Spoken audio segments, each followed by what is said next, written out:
आज हम लोग स्यूडो फोर्स स्टार्ट करके कंप्लीट करेंगे एंड फ्रिक्शन स्टार्ट करेंगे, वो नेक्स्ट लेक्चर में अपन कंप्लीट करेंगे। ये दोनों ही बहुत इंपॉर्टेंट एंड बच्चों में ज्यादा कंफ्यूजिंग और ना समझ आने वाला टॉपिक है, लेकिन मैं आपको इस तरीके से समझाने की कोशिश करूंगा कि सबसे ज्यादा आपको स्यूडो फोर्स ही समझ आएगा, सबसे ज्यादा स्यूडो फोर्स का ही फील आएगा आपको एड फ्रिक्शन का। तो आइए स्टार्ट करते हैं स्यूडो फोर्स। देखो बेटा, स्यूडो फोर्स का कंसेप्चुअल फीलिंग्स ना बच्चों के अंदर नहीं आ पाता, जिस वजह से वो न्यूमेरिकल अप्लाई करते समय उसको दिक्कत आती है। ठीक है, तो आओ मैं आपको स्यूडो फोर्स समझाता हूं। मान लो मेरे जैसा ही एक स्कूल का टीचर है ना, उसके 3 छोटे छोटे स्टूडेंट हैं। उन तीनों को बोला कि जाओ बेटा, ग्राउंड में एक ट्री है, उसका एफबीडी बना लो। पहला स्टूडेंट उसका है कल्लू। ये बहुत ही सीधा बच्चा है, शरीफ और सीधा बच्चा है। ये ग्राउंड में गया और आराम से जमीन पे बैठ गया रेस्ट में, और ट्री को देखा। जब इसने ट्री को देखा तो इसने बोला, सर एक्स एक्सिस में कोई भी आदमी इसको धक्का नहीं मार रहा, कोई पुल एंड पुश नहीं है एक्स एक्सिस में, कोई स्ट्रिंग से बांध के इसको नहीं खींच रहा, ना कोई धक्का दे रहा। एक्स एक्सिस में नेट फोर्स 0 है सर, और मुझे ये रेस्ट में दिखाई दे रहा है, परफेक्टली रेस्ट में, ये चल ही नहीं रहा, तो इसका एक्सेलरेशन भी 0 है। एक्स एक्सिस का ये वीडियो बनाया और जाके टीचर को दिखा दिया। टीचर बोलते हो, वेरी गुड कल्लू, बहुत सुंदर, तुम्हें 10 में से 10 नंबर मिलेंगे। न्यूटन फर्स्ट लॉ को तुमने प्रूव किया कि एक ऐसा ऑब्जेक्ट जो रेस्ट में है उसके एक्सेलरेशन 0 है और उस पर नेट फोर्स भी 0 है। दूसरा स्टूडेंट था टिंकू। टिंकू गया और दौड़ता हुआ एफबीडी बनाया। उसका खेलने का मन ज्यादा था, पढ़ने का मन कम था, तो ग्राउंड में जाके खेलने का मौका मिला, वो पेड़ को देखता रहा, एफबीडी बनाया, कॉपी किताब लेके दौड़ने लगा वी वेलोसिटी से, है ना। उसने देखा कि ट्री पे कोई भी पुलिंग और पुशिंग फोर्स नहीं है, तो उसने बोला नेट फोर्स 0। एकदम कंसेप्चुअल चीजें, इसको फील करो, तुम समझ सकते हो। ये स्यूडो फोर्स का एकदम यूनिक एक्सप्लेनेशन लेके आया हूं मैं आपके पास। इमेज स्टार कह सकते हो इसको, एकदम अलग तरीके से मैं समझाऊंगा। अब वो ट्री को देखता है, उसे ट्री वी वेलोसिटी से पीछे की तरफ चलता हुआ दिखाई देता है। क्यों? क्योंकि जो ऑब्जर्वर होता है हमेशा अपने आप को रेस्ट में मानता है और उसके पास जो कुछ भी होता है वेलोसिटी, एक्सेलरेशन, उसको उल्टा करके दूसरे में जोड़ देता है। तो ये रहा इसकी वेलोसिटी, इसको उल्टा करके इसमें जोड़ देगा, तो उसको कांस्टेंट वेलोसिटी से ट्री चलता हुआ दिखाई देगा।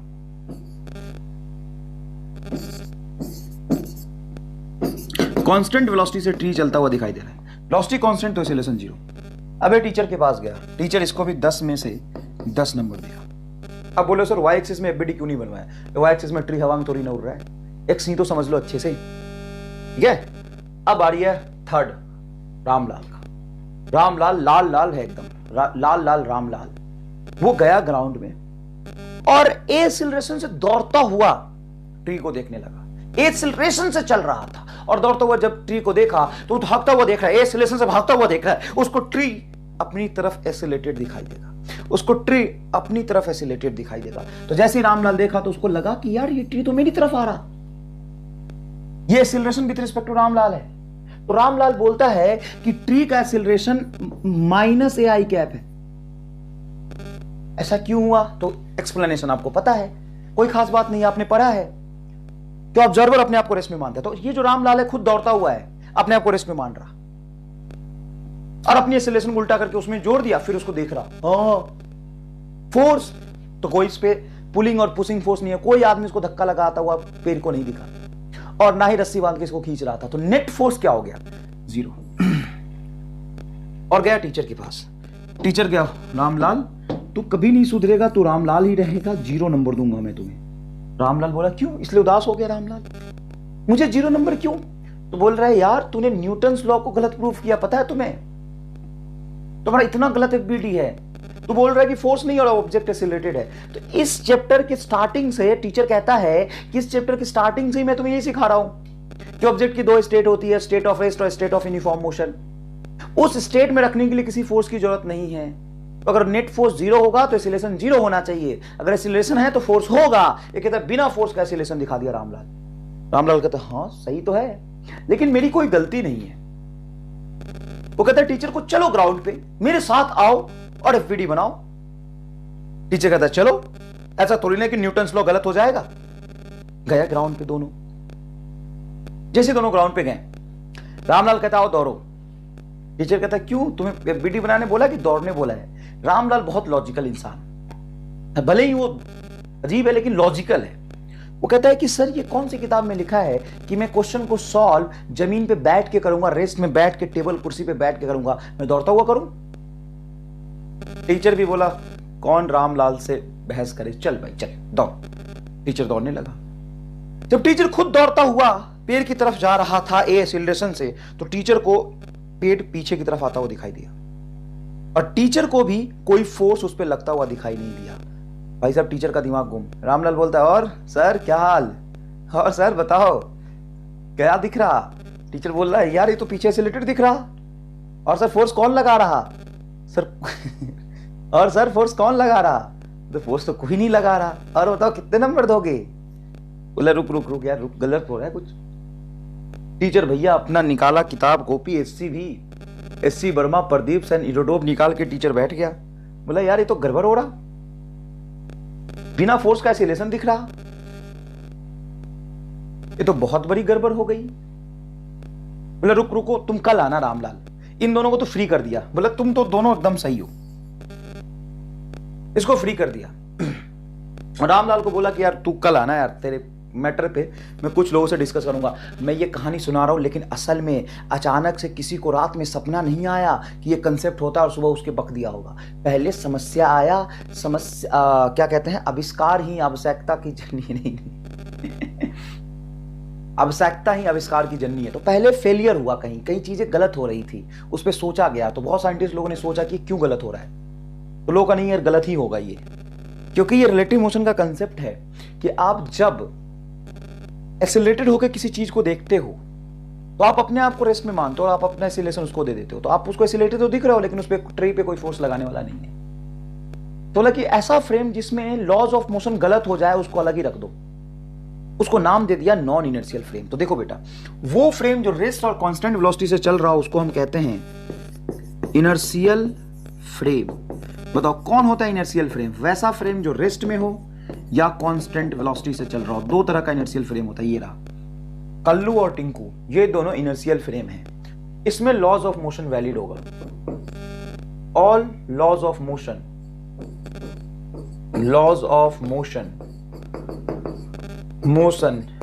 Is valid. All laws of motion is valid. और इसको नाम दिया कि ये जो रामलाल फ्रेम है ये नॉन इनर्शियल फ्रेम है। नॉन इनर्शियल फ्रेम, ठीक है। अब कल रामलाल आया, बोलता है रामलाल भी मजे लेने के मूड में और कहता है सर टीचर को, और सर क्या हाल है, क्या डिसाइड किया? तो टीचर कहता है कि देखो भैया डिसाइड हो गया है कि ये दोनों फ्रेम, जो ऐसा फ्रेम जो रेस्ट पे हो, जैसे तुम जमीन पे बैठे हो, ग्राउंड पे बैठे हो, अर्थ को नियरली इनर्शियल फ्रेम मान सकते हैं। अर्थ घूम रहा है लेकिन उसका रोटेशनल इफेक्ट बहुत कम होता है अपने एक्सिस के बहुत, तो उसको नियरली आप इनर्शियल फ्रेम मान सकते हैं। तो ऐसा फ्रेम जो रेस्ट में और कांस्टेंट वेलोसिटी से चल रहा हो वही फ्रेम इनर्शियल फ्रेम कहलाएंगे। और उस फ्रेम से लॉज ऑफ मोशन सही होगा, वहीं से सवाल सॉल्व करो। एक्सीलरेटेड होकर सवाल सॉल्व करना गलत होगा क्योंकि वहां से laws of motion is wrong. Laws of motion is not valid. Laws of motion यहां से वैलिड नहीं होगा। अब रामलाल भैया, रामलाल वो कहता है सर ये तो गलत बात है, मेरी मर्जी मैं जैसे सॉल्व करूं, आपको नंबर देना पड़ेगा, मेरी कोई गलती नहीं, आपके फिजिक्स की गलती, नंबर देना पड़ेगा। और मैं तो हमें कुछ ऐसा सिखाओ कि हम ऐसे ही सवाल को सॉल्व करें, हमें तो ऐसी मजा आता है, हमको तो ऐसी मजा आवत है, हम तो ऐसे ही करम सवाल को सॉल्व। टीचर कहता है कि अच्छा थोड़ा सोचने दो। टीचर 3-4 दिन भयंकर सदमे में रहा, फिर कहा कि चलो एक जुगाड़ निकालते हैं। तो टीचर कहता है कि अगर आप इनर्शियल फ्रेम हो तो बढ़िया, जो आपको दिख रहा है वो एकदम सही है। देखना, सुनना अच्छे से। अगर आप इनर्शियल फ्रेम हो तो जो आपको दिख रहा है वो एकदम सही है, बढ़िया सही सही सॉल्व करो, सही इक्वेशन लगाओ, तुम इनर्शियल फ्रेम होगे, तुम्हारे under laws of motion, equation of motion सही होगा। लेकिन अगर आप नॉन इनर्शियल फ्रेम हो तो आपको एक जुगाड़, एक टेक्निक ढूंढना पड़ेगा अपने आप को सही करने का। तो स्यूडो फोर्स, अब समझना, with respect to non-inertial frame, in non-inertial frame in non inertial frame. ये लिखा हुआ है, सॉरी यार, मैं थोड़ा सा गड़बड़ हो गया, कोई बात नहीं। Pseudo force is a technique to validate laws of motion in non inertial frame. Pseudo force is a technique to validate laws of motion in non inertial frame. तो टीचर कहता है कि चलो अगर तुम्हें दौड़ते हुए सिलेटेड होकर सवाल सॉल्व करना है तो हमें एक ऐसा फोर्स मानना पड़ेगा जो असल में है नहीं, जिसको हम कहते हैं imaginary force. Pseudo force is nothing but imaginary force. अब तुम एक बात बताना, सुनना बेटा अच्छे से, तुम में से मुझे भरोसा है 80% लोगों को, मतलब भगवान भी 100% को नहीं सिखा सकते, लेकिन मैं मेहनत करके तुम्हें सिखाया तो मुझे ऐसा लग रहा है 80-90% लोगों को यह फील आ गया होगा कि स्यूडो फोर्स का इन्वेंशन क्यों हुआ। अगर हम एक बात जवाब देना बेटा, अच्छे से सोच के जवाब देना, अगर हम स्यूडो फोर्स नहीं पढ़ पाते तो क्या ऐसा कोई सवाल है जो हम सॉल्व नहीं कर पाते? स्यूडो फोर्स का कंसेप्ट अगर हम नहीं पढ़ते तो क्या ऐसा कोई सवाल है जो मैं नहीं कर पाता सॉल्व? सोच के बताओ। नहीं, जरूरी थोड़ी ना कि स्यूडो फोर्स पढ़ा जाए, बैठ के सॉल्व कर लो या कांस्टेंट वेलोसिटी से चल के सॉल्व कर लो, जरूरी थोड़ी ना रामलाल बनना। एक्सीलरेटेड फ्रेम होना, नॉन इनर्शियल फ्रेम से सवाल सॉल्व करना जरूरी नहीं है। आंसर निकाल तुम इस 2 फ्रेम से भी सकते हो, ठीक है, लेकिन अगर तुम जिद पे ही आगे नहीं मुझे इसी से सॉल्व करना है तो तुम्हारा इक्वेशन गलत हो जाएगा। इसीलिए हमने एक इमेजिनरी फोर्स का इन्वेंशन किया जो असल में होता नहीं है, दिखता नहीं है। इसको हिंदी में झूठा फोर्स करते हैं, जैसे बोलते हैं झूठ बोलना, तो झूठा फोर्स ये असल में है ही नहीं लेकिन मैं मान रहा हूं। अब यहां पे सबसे बड़ा सवाल, ये है ही नहीं लेकिन मान रहा हूं, क्यों मान रहा हूं? जब है ही नहीं तो क्यों मान रहा हूं? क्योंकि यहां से लॉज ऑफ मोशन गलत हो गया है। तो लॉज ऑफ मोशन को वैलिडेट कराने के लिए हमने माना, क्या माना है? स्यूडो फोर्स माना। तो देखो कितना बढ़िया डेफिनेशन लिखा है, pseudo force is a technique to validate laws of motion in non initial frame of reference. अब वो स्यूडो फोर्स किधर लगेगा तो सुनना, इस पे हम स्यूडो फोर्स FC मानेंगे। स्यूडो फोर्स का जो मैग्नीट्यूड होगा, ऑब्जेक्ट एक्सीलरेटेड दिख रहा है तो इस ऑब्जेक्ट पे फोर्स कितना लगना चाहिए? मास m और a से एक्सीलरेटेड दिख रहा है तो इनटू a। m क्या है? Mass of object.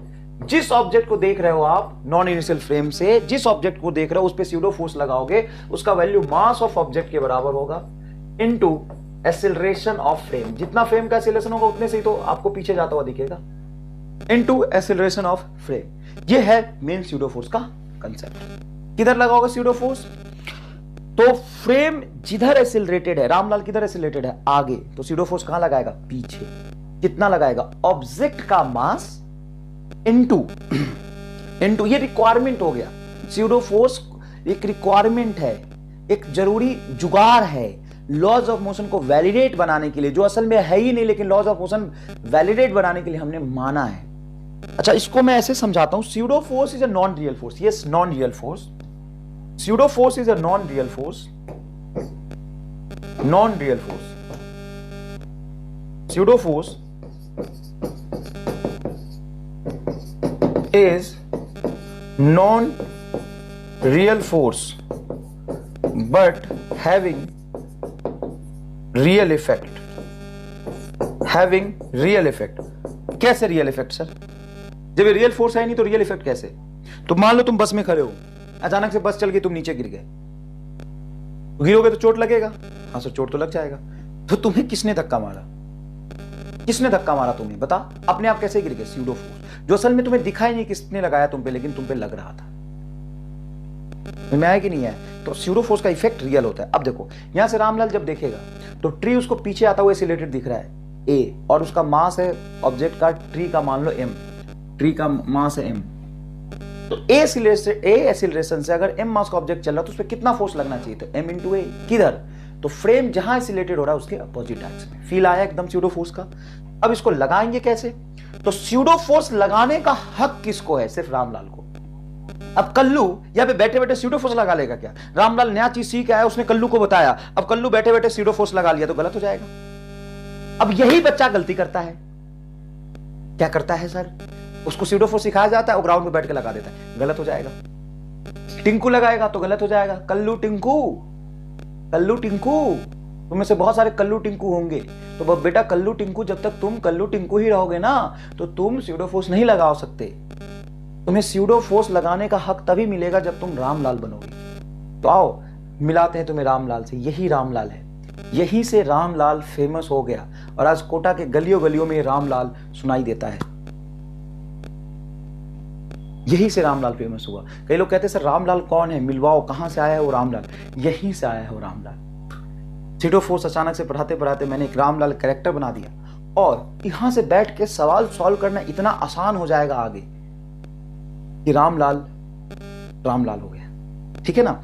तो सीडो फोर्स लगाने का हक किसको है, सिर्फ रामलाल। जब तक तुम रामलाल नहीं बनोगे कल्लू टिंकू बन के सीडो फोर्स नहीं लगा सकते, और कल्लू टिंकू बन के सवाल सॉल्व करना मुश्किल होता है, तुम्हें रामलाल बनना पड़ेगा, ठीक है ना। अब देखो मैं तुम्हें बता रहा हूं, एक ट्रॉली है, उस पे थ्रेड से एक एम मास का ऑब्जेक्ट हैंग कर दिया। अगर ट्रॉली रेस्ट में है या ट्रॉली कांस्टेंट वेलोसिटी से चल रहा है तो थ्रेड वर्टिकल डायरेक्शन से 0 डिग्री और हॉरिजॉन्टल से 90 डिग्री के एंगल पे होगा, ये यहां पे ऐसा दिखाई देगा। लेकिन अगर यही ट्रॉली ए सिलेटेड से आगे चला जाए तो थ्रेड जिससे एम मास का ब्लॉक बंधा है वो वर्टिकल डायरेक्शन से कुछ थीटा एंगल पे दिखाई देगा। Then find theta. तो अपना एम है कि थीटा कितना जाएगा, है ना, तो थीटा की वैल्यू क्या होगी। तो पीछे क्यों जाएगा इसको फील करो पहले, ये पीछे क्यों जाएगा। जैसे मान लो यहां पे रेस्ट में है तो देखो ये सीधा रहेगा, अगर रेस्ट में है तो कैसा रहेगा, देखो बेटा सीधा रहेगा।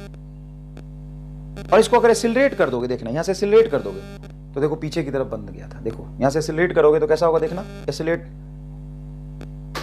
पीछे की तरफ आ गया था। तो एक्सीलरेशन से ये वर्टिकल डायरेक्शन से कुछ थीटा एंगल बना के पीछे होगा। तो इसको फील करने के लिए जरूरी नहीं कि तुम रामलाल बनो, तुम कल्लू बन के सवाल सॉल्व कर सकते हो और रामलाल बन के भी कर सकते हो, दोनों से आंसर सेम आएगा। तो चलो तुम पहले कल्लू बन जाओ।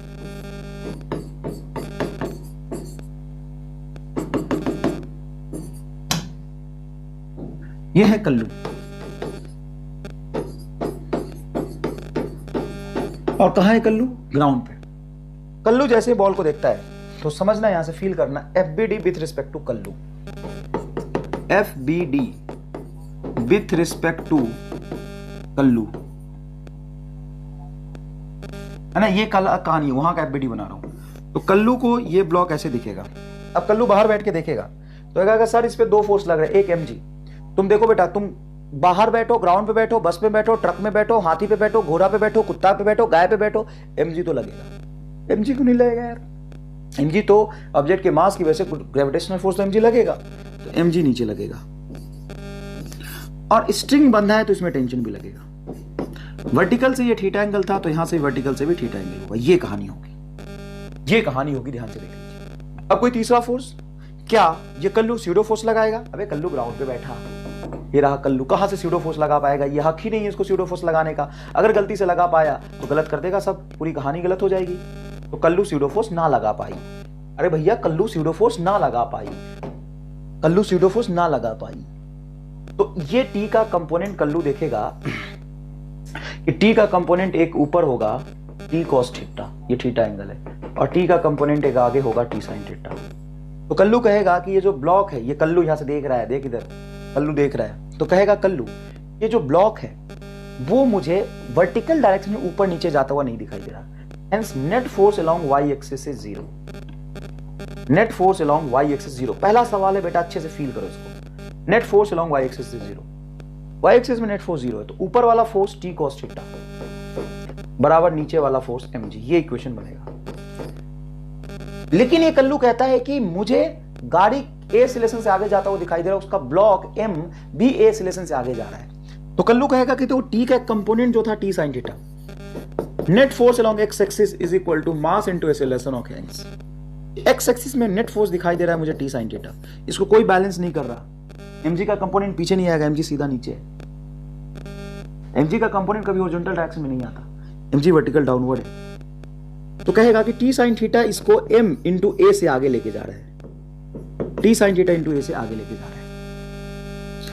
अब उस कल्लू से तुम्हें पूछना था कि थीटा कितना है, तो कल्लू बोलेगा काम करो, इक्वेशन इसको डिवाइड कर लो। तो टी कॉस थीटा को, सॉरी टी साइन थीटा को टी कॉस थीटा से डिवाइड कर लो mg। जैसे डिवाइड करो तो टी से टी कटेगा, tan theta is equal to m से m कटेगा, a बाई जी आ जाएगा। तो थीटा इज इक्वल टू कह सकते हो tan इनवर्स a बाई जी। अच्छा कल्लू से पूछो, कल्लू राम टेंशन कितना होगा, तो कल्लू बोलेगा अरे यार टेंशन निकालना इतना आसान है। कल्लू बोलेगा टेंशन निकालना एकदम आसान है। कैसे, टी साइन थीटा बराबर एम टी कॉस थीटा बराबर एम जी, दोनों को स्क्वायर करके ऐड कर दो, तो T square sine square theta, T square cos square theta, T square common sine square theta plus cos square theta is 1। तो यहां से आएगा, यहां से आएगा, यहां लिख देता हूं sorry, T is equal to root under M G का whole square plus M A का होल स्क्वायर। कैसे आया है, दोनों इक्वेशन को होल स्क्वायर करके ऐड कर दिया है तो ये आया है। ठीक है, तो ये कहानी कहां से हुई, ग्राउंड से बैठ के। ये सारा चीज ये कल्लू देखा है ग्राउंड पे बैठ के। अब रामलाल अंदर बैठेगा, ये रहीस रामलाल। रामलाल खुद नहीं दौड़ रहा ना, तो दौड़ते चल एसिलेटेड चीज पे जाके बैठ जाता है। अब सुनना, अब रामलाल का मान लो दौड़ते दौड़ते थक गया रामलाल, खुद नहीं दौड़ रहा, खुद एसिलेटेड नहीं है, तो जो चीज एसिलेटेड होगी, बस ट्रक जो खुद एसिलेटेड उसमें जाके बैठ गया, बोला मैं एसिलेटेड हूं। बिल्कुल सही बात है। अगर कार्ट ऐसे एसिलेटेड है तो रामलाल उसमें बैठ गया, तो खुद भी एसिलेटेड मानेगा अपने आप को। देख रहे हो रामलाल को, बाहर नहीं दौड़ रहा, अंदर जाके बैठ गया। अब बोला मैं अब बैठ गया, लेकिन मैं तो स्यूडो फोर्स लगाऊंगा। रामलाल कहत है कि हम गाड़ी में बैठ गए बानी, लेकिन हम स्यूडो फोर्स लगाए। स्यूडो फोर्स रामलाल लगाएगा क्योंकि रामलाल कार्ट के अंदर बैठा है। कहां बैठा है, रामलाल कार्ट के अंदर बैठा है। देखो रामलाल बोलेगा कि ये है मास का ब्लॉक और मुझे ब्लॉक रेस्ट में दिख रहा, FBD with respect to Ramlal और ऑब्जेक्ट इज एट रेस्ट। क्यों भाई, रेस्ट में क्यों है? अरे कार्ट ऐसे एसिलेटेड, रामलाल भी ऐसे एसिलेटेड, ये ब्लॉक भी ऐसे एसिलेटेड था, तो रामलाल को ये रेस्ट में दिखेगा।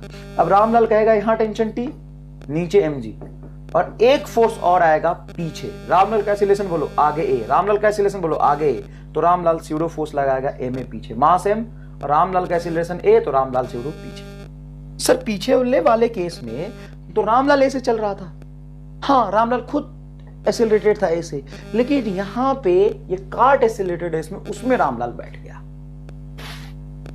रामलाल खुद एसिलेटेड नहीं है क्या? है। कितना एसिलेशन उसका? ए। अगर वो चीजों को देखेगा तो स्यूडो लगाने का हक है उसको, तो स्यूडो लगाए। अब वो कहेगा कि net force along X axis is 0 and net force along Y axis is 0। X में भी फोर्स 0 और वाई में भी फोर्स 0 है। कैसे देखो, यहां से एंगल थीटा था तो ये थीटा, ये कहेगा टी कॉस थीटा ऊपर और टी साइन थीटा आगे। एक्स में फोर्स 0 है तो ये कहेगा T sine theta is equal to M A and T cos theta is equal to M G. X वाला फोर्स आगे T sine theta M A को बैलेंस कर रहा है, स्यूडो फोर्स को बैलेंस कर रहा है टी साइन थीटा, ऊपर का T cos theta M G को बैलेंस कर रहा है। अब इसको डिवाइड कर दिया तो टी से टी कटेगा और यहाँ पे tan theta is equal to M से एम कटेगा ए बाई जी, तो theta is equal to tan inverse A by G, ये आएगा आंसर। और टी की वैल्यू अगर निकालनी है तो ऐसे भी देख सकते हो, ये एम जी नीचे एम ए पीछे, ये दोनों 90 डिग्री पे एक्ट हो रहे हैं। ऑब्जेक्ट पे नेट फोर्स 0 होना है, तो इन दोनों इन तीनों का नेट फोर्स 0 है, तो इन दोनों का वेक्टर सम निकालोगे तो कुछ बीच में आएगा इधर 90 डिग्री पे रिजल्टेंट क्या होगा, तो रूट अंडर एम जी का whole square plus M A का होल स्क्वायर, एम जी का whole square plus M A का होल स्क्वायर, ये फोर्स आएगा। अब देखना ध्यान से, ये जो फोर्स आया टेंशन, इन दोनों का जितना रिजल्टेंट बीच में होगा उतना ही टेंशन पीछे लगेगा, तभी तो नेट फोर्स 0 होगा। अरे भाई एम ए पीछे एम जी नीचे, एम ए पीछे एम जी नीचे, तो जितना एम जी नीचे और एम ए पीछे का वेक्टर सम आएगा, यहां पे इधर कहीं वेक्टर सम आएगा इन दोनों का। अरे दो फोर्स है ना, एक नीचे और एक पीछे है, तो वेक्टर सम एक्स वाई वाला और ये एक्स वाले का वेक्टर सम आएगा कुछ, उतना ही टेंशन इधर लग रहा होगा, इसीलिए नेट फोर्स 0, तो ये टेंशन की वैल्यू होगी। या ये इक्वेशन नंबर 1 और ये इक्वेशन नंबर 2 स्क्वायर करके ऐड कर दो, आंसर आ जाएगा। तो रामलाल ने, कल्लू ने जो आंसर बताया था, क्या रामलाल ने वही बताया?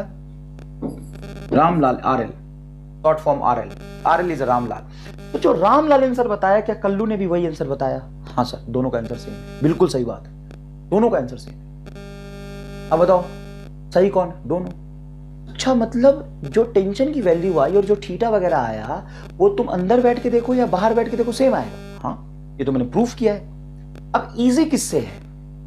तो आप में से बहुत सारे बच्चों को फील नहीं आया होगा, क्योंकि ये लगभग दोनों से सेम ही तरीके से सॉल्व हुआ है, लेकिन इजी रामलाल का विजुअलाइजेशन है, क्योंकि रामलाल ऑब्जेक्ट को रेस्ट में देख रहा है। तो रामलाल ने क्या किया, x में भी स्टैटिक कंडीशन लगाया, y में भी स्टैटिक कंडीशन लगाया। रामलाल कहता है नेट फोर्स x में भी 0, y में भी 0, ऑब्जेक्ट का ऊपर वाला बराबर नीचे वाला, आगे वाला बराबर पीछे वाला। लेकिन जब कल्लू बाहर से बैठा था तो कल्लू को ऑब्जेक्ट आगे जाता दिखाई दे रहा, कल्लू को ऑब्जेक्ट आगे जाता दिखाई दे रहा, इसलिए कल्लू ने डायनेमिक्स का कंसेप्ट लगाया। देखो एक्स एक्सिस में कल्लू ने न्यूटन सेकेंड लॉ लगाया। कल्लू को ऑब्जेक्ट एसिलेटेड दिख रहा तो फोर्स ढूंढा, फोर्स बराबर मास इनटू एसिलेशन लगाया, क्योंकि ऑब्जेक्ट एसिलेटेड दिख रहा था, कल्लू बाहर बैठा था, कार एसिलेटेड था, इसलिए वो ऑब्जेक्ट एसिलेटेड दिख रहा था। रामलाल होशियार निकला, कार में जाके बैठ गया तो ऑब्जेक्ट उसको रेस्ट में दिखा। कार एसिलेटेड था तो रामलाल भी एसिलेटेड, उसने स्यूडो लगाया, स्टैटिक केस से सॉल्व कर दिया। तो इजी कौन हुआ? विजुअलाइज करना आसान को किससे है? रामलाल से। आगे बहुत सारे ऐसे सवाल आएंगे जो रामलाल के रिस्पेक्ट में सॉल्व करना आसान होगा, रामलाल के रिस्पेक्ट में सॉल्व करना आसान होगा। ठीक है बेटा, यहां देखो मैं क्लास में पूछता हूं 90% बच्चे गलत जवाब देते हैं, मैं आपसे भी पूछ रहा हूं, देखता हूं कितने बच्चे सही जवाब देते हैं। मान लो एक लिफ्ट A0 से ऊपर एसिलेटेड है, ठीक है ना। अब लिफ्ट में एक ब्लॉक हैंग कर दिया मास का, सिंपल। बाहर बैठा कल्लू और अंदर बैठा रामलाल। मैंने पूछा अरे भाई कल्लू टेंशन कितना? बोला कि सर मुझे बाहर से देख के लग रहा है इसमें टेंशन कुछ टी है। तो कल्लू के रिस्पेक्ट में टेंशन टी आया और रामलाल के रिस्पेक्ट में टेंशन टी आया, दोनों सेम हो। हालांकि दोनों अलग तरीके से कैलकुलेट होंगे। रामलाल सीडो फोर्स लगाने का हक रखता है क्योंकि रामलाल लिफ्ट में बैठने की वजह से खुद एसिलेटेड है, लेकिन कल्लू बाहर बैठा। कल्लू को लिफ्ट के साथ ये ऑब्जेक्ट ऊपर ज्यादा दिख रहा, रामलाल को रेस्ट में दिखेगा, लेकिन आंसर दोनों से सेम है। तो 80% बच्चे जवाब देते सर अलग अलग आएगा ना। बेटा फोर्स की वैल्यू जो टेंशन है ना, mg है ना, तुम कहीं से बैठ के देखो सेम आएगा। फोर्स की वैल्यू कहीं से बैठ के देखो सेम आएगा। चलो मैं यहां पे दिखाता हूं, दोनों से करके दिखाता हूं। चलो दोनों से करके दिखाता हूं। चलो ये है कल्लू। कल्लू मतलब समझते हो ना, ग्राउंड फ्रेम। कल्लू मतलब ग्राउंड फ्रेम। कल्लू जब इस ब्लॉक को देखेगा, पहला सवाल देखो लिफ्ट कहां जा रहा? ऊपर। कल्लू जब ब्लॉक को देखेगा तो कल्लू इस ब्लॉक का एफबीडी बनाएगा तो बोलेगा mg नीचे। बताओ सही गलत? कहीं से बैठ के देखो mg तो लगता ही है ना बेटा। अब ये ग्राउंड, यहां पे कांटेक्ट पे दो लाइन खींचोगे, ऊपर वाले ऑब्जेक्ट पे ऊपर, नीचे वाले पे नीचे। तो ऊपर नॉर्मल लगाएगा, देखो यहां पे रख दिया, ये लिफ्ट ऊपर जा रहा, लिफ्ट का बेस यहां पे ऑब्जेक्ट, तो बेस जो है इस पे कहां फोर्स लगा रहा? ऊपर। कौन सा? नॉर्मल। अब कोई और फोर्स नहीं, कल्लू को स्यूडो फोर्स लगाने का हक नहीं है। अब कल्लू को ये ऊपर जाता हुआ दिख रहा है तो कल्लू बोलेगा कि सर ये ऊपर जा रहा, लिफ्ट जितने से जा रहा ब्लॉक उतने से जा रहा, तो नॉर्मल ज्यादा होगा। कल्लू बोलेगा नॉर्मल ज्यादा होगा mg से, तो नेट अनबैलेंस फोर्स ऊपर की तरफ आएगा n minus mg, that is equal to ma। ये कल्लू की कहानी। तो कल्लू बोलिस कि mg उधर जाएगा तो mg प्लस a में ऐड हो जाएगा m into g plus a। ये कल्लू ने बोला, जो भी m और g की वैल्यू रख दो। अब रामलाल देख देख देख, रामलाल कूद के बैठ जाएगा सीधा लिफ्ट। ये रामलाल लिफ्ट के अंदर, लिफ्ट के छत पे जाके बैठ जाएगा। अब बोलो, अब बोलो। अब रामलाल कहेगा कि देखो सर, अरे यार मेरे से पूछो, कहां कल्लू के चक्कर में पड़े हो, मेरे से पूछो, मैं जैसा बताऊंगा एकदम एक लाइन में आंसर आएगा। कल्लू कहता है सॉरी, कहां कल्लू से मत पूछो सर, रामलाल कहता है मेरे से पूछो। रामलाल कहता है कि सर देखो, एक लिफ्ट का बेस ऊपर वाले पे ऊपर, नीचे वाले पे नीचे, लिफ्ट के बेस की वजह से ऑब्जेक्ट पे ऊपर नॉर्मल रहेगा और एक नीचे mg रहेगा। और मैं ऊपर एसिलेटेड हूं, लिफ्ट को छोड़ो, लिफ्ट को गोली मारो। रामलाल कहता है कि मैं ऊपर एसिलेटेड हूं, इसलिए एक स्यूडो नीचे लगाऊंगा ma, और मुझे ये ब्लॉक रेस्ट में दिख रहा। Net force along y axis is 0 with respect to Ramlal, क्योंकि रेस्ट में दिख रहा मुझे। तो ये तो समझने वाली बात है। अब सीधा बोलता है रामलाल के ऊपर वाला फोर्स बराबर नीचे वाला, तो n बराबर ma प्लस mg, सीधा आंसर ये आएगा सर। अब दोनों के रिस्पेक्ट में फाइनल आंसर देखो सेम है, तो कहीं से भी देखो आंसर तुम्हारा सेम आएगा। बताओ किससे सॉल्व करना आसान है? रामलाल। कैसे सर? रामलाल से कैसे? तो और फील करो। चलो यहां पे बैठ गया रामलाल। अब देखना रामलाल क्या कमाल करता है। रामलाल कहता है कि देखो सर, ये रहा T और ये रहा mg, क्या मानते हो? मैं कहा मानता हूं। और मेरा एसिलेशन नीचे क्यों हुआ वो गोली मारो।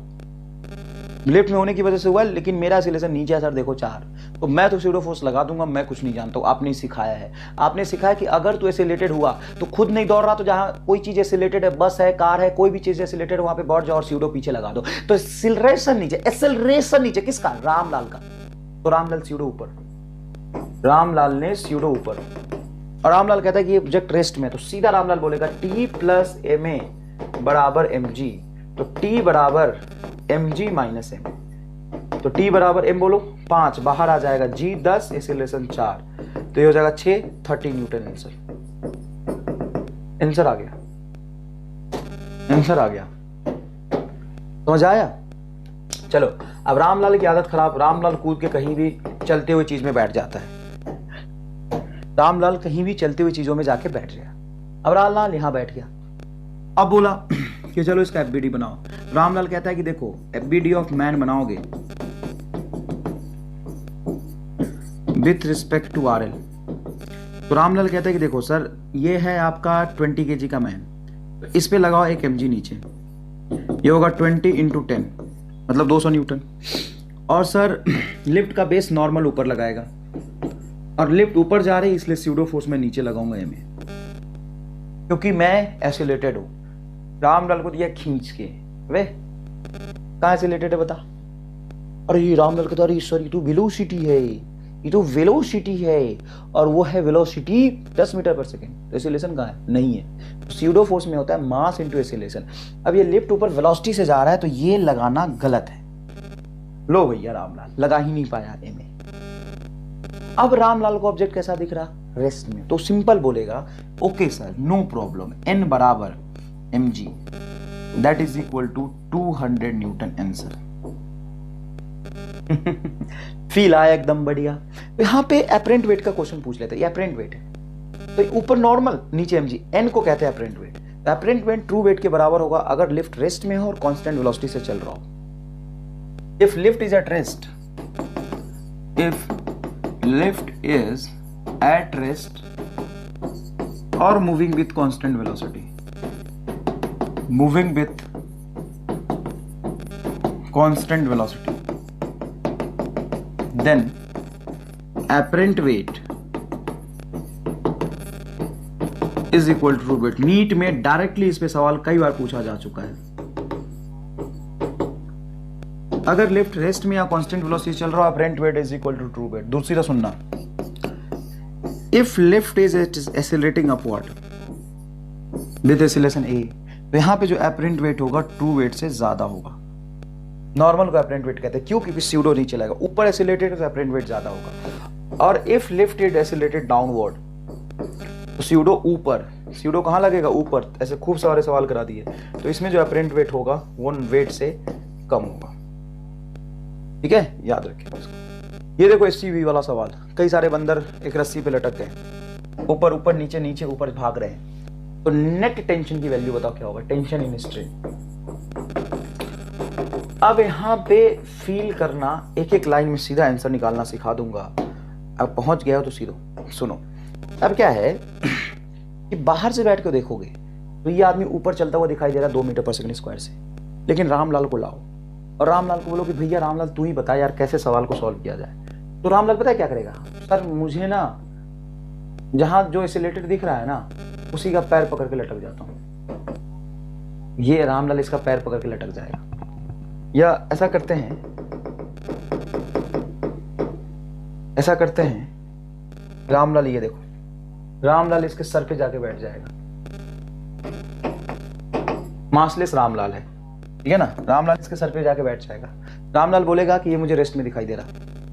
अब स्ट्रिंग को यहां पे पकड़ा तो टेंशन टी ऊपर होगा ही, स्ट्रिंग को जहां पे पकड़ा वहां से टेंशन टी ऊपर, mg नीचे।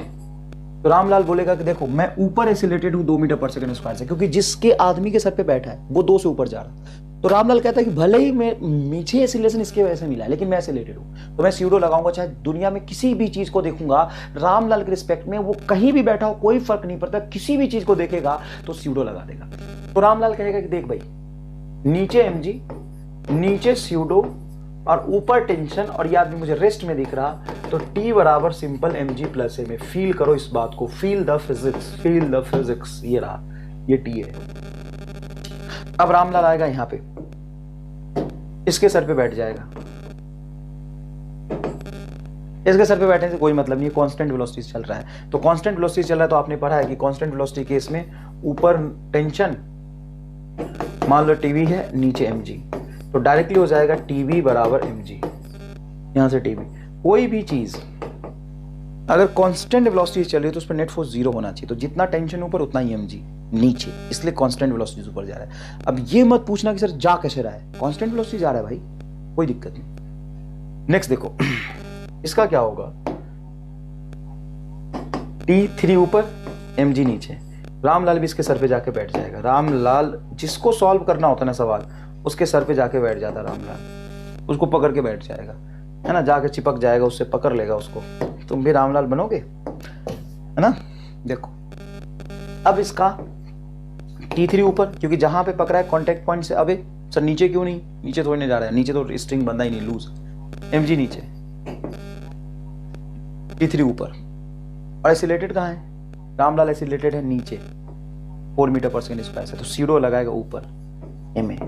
बताओ इसको रेस्ट में देखने के लिए इन दोनों का सम बराबर ये, तो T3 बराबर हो जाएगा mg माइनस ma। अब इन तीनों का TA, TB और T3 की वैल्यू निकाल के ऐड कर दो, ये हो जाएगा वायर का नेट टेंशन। ये रहा SCB का सवाल। कितना आसान है यार, कितना आसान है। आसान बनाने के लिए रामलाल की मदद लेना पड़ेगा। नेक्स्ट देखो, if object does not slide on an inclined plane, does not slide on smooth inclined plane, inclined plane is smooth, देखो यहां पे लिख देता हूं smooth inclined plane, then find acceleration of this inclined plane. देखो एक smooth surface है, horizontal surface, coefficient of friction है इसका 0 और इंक्लाइंड प्लेन भी स्मूथ है।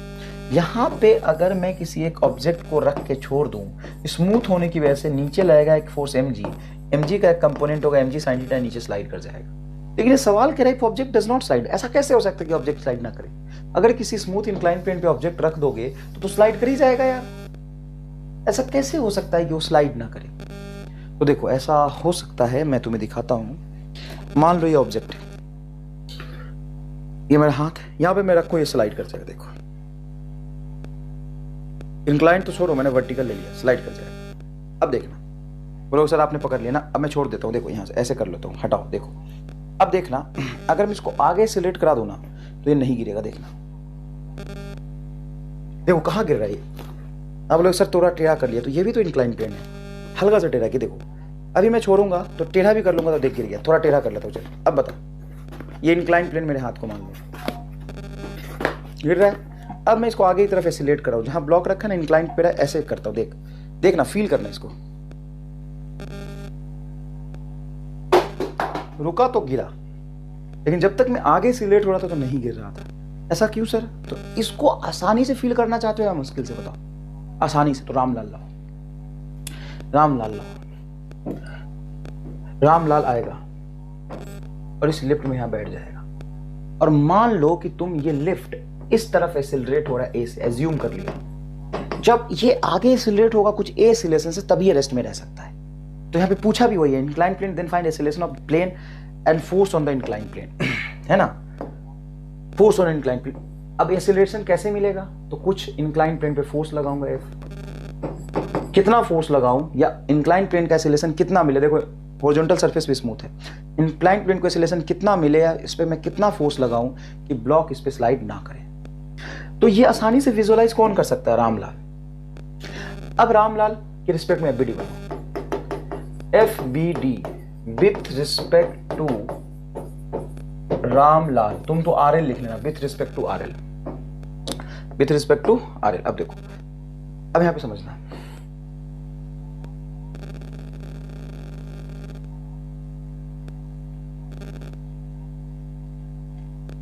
ये इंक्लाइन प्लेन है, मान लो, ठीक है बेटा, ये इंक्लाइन प्लेन है, और यहां पे मैंने एक ऑब्जेक्ट रख दिया एम मास का, एंगल ऑफ इंक्लिनेशन है थीटा।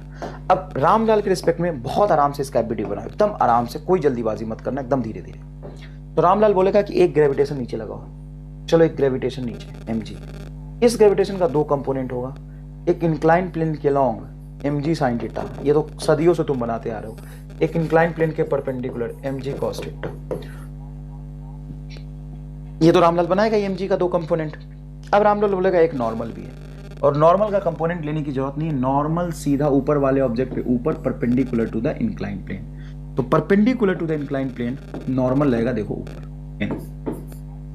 ठीक है। अब रामलाल कहता है रुको अभी पूरा नहीं हुआ है। रामलाल कहता है कि मैं सिलेक्टेड हो गया यार, क्योंकि ये पूरा इंक्लाइन प्लेन को आपने ए से सिलेक्टेड माना है, तो कंप्लीट इंक्लाइन प्लेन इस तरफ है सिलेक्टेड ए से, तो रामलाल भी इस तरफ है सिलेक्टेड ए से, तो रामलाल स्यूडो लगाएगा पीछे, रामलाल स्यूडो लगाएगा पीछे। अब बताओ तुम्हें फील आएगी? अब स्यूडो को क्या कर लेगा, तो स्यूडो का एक कंपोनेंट आएगा इधर, ये बेटा देखो थीटा एंगल है तो ये भी थीटा होगा, तो एम ए का कंपोनेंट एक आएगा m a cos theta, M a cos theta. Net force along the incline plane must be zero, net force along incline plane,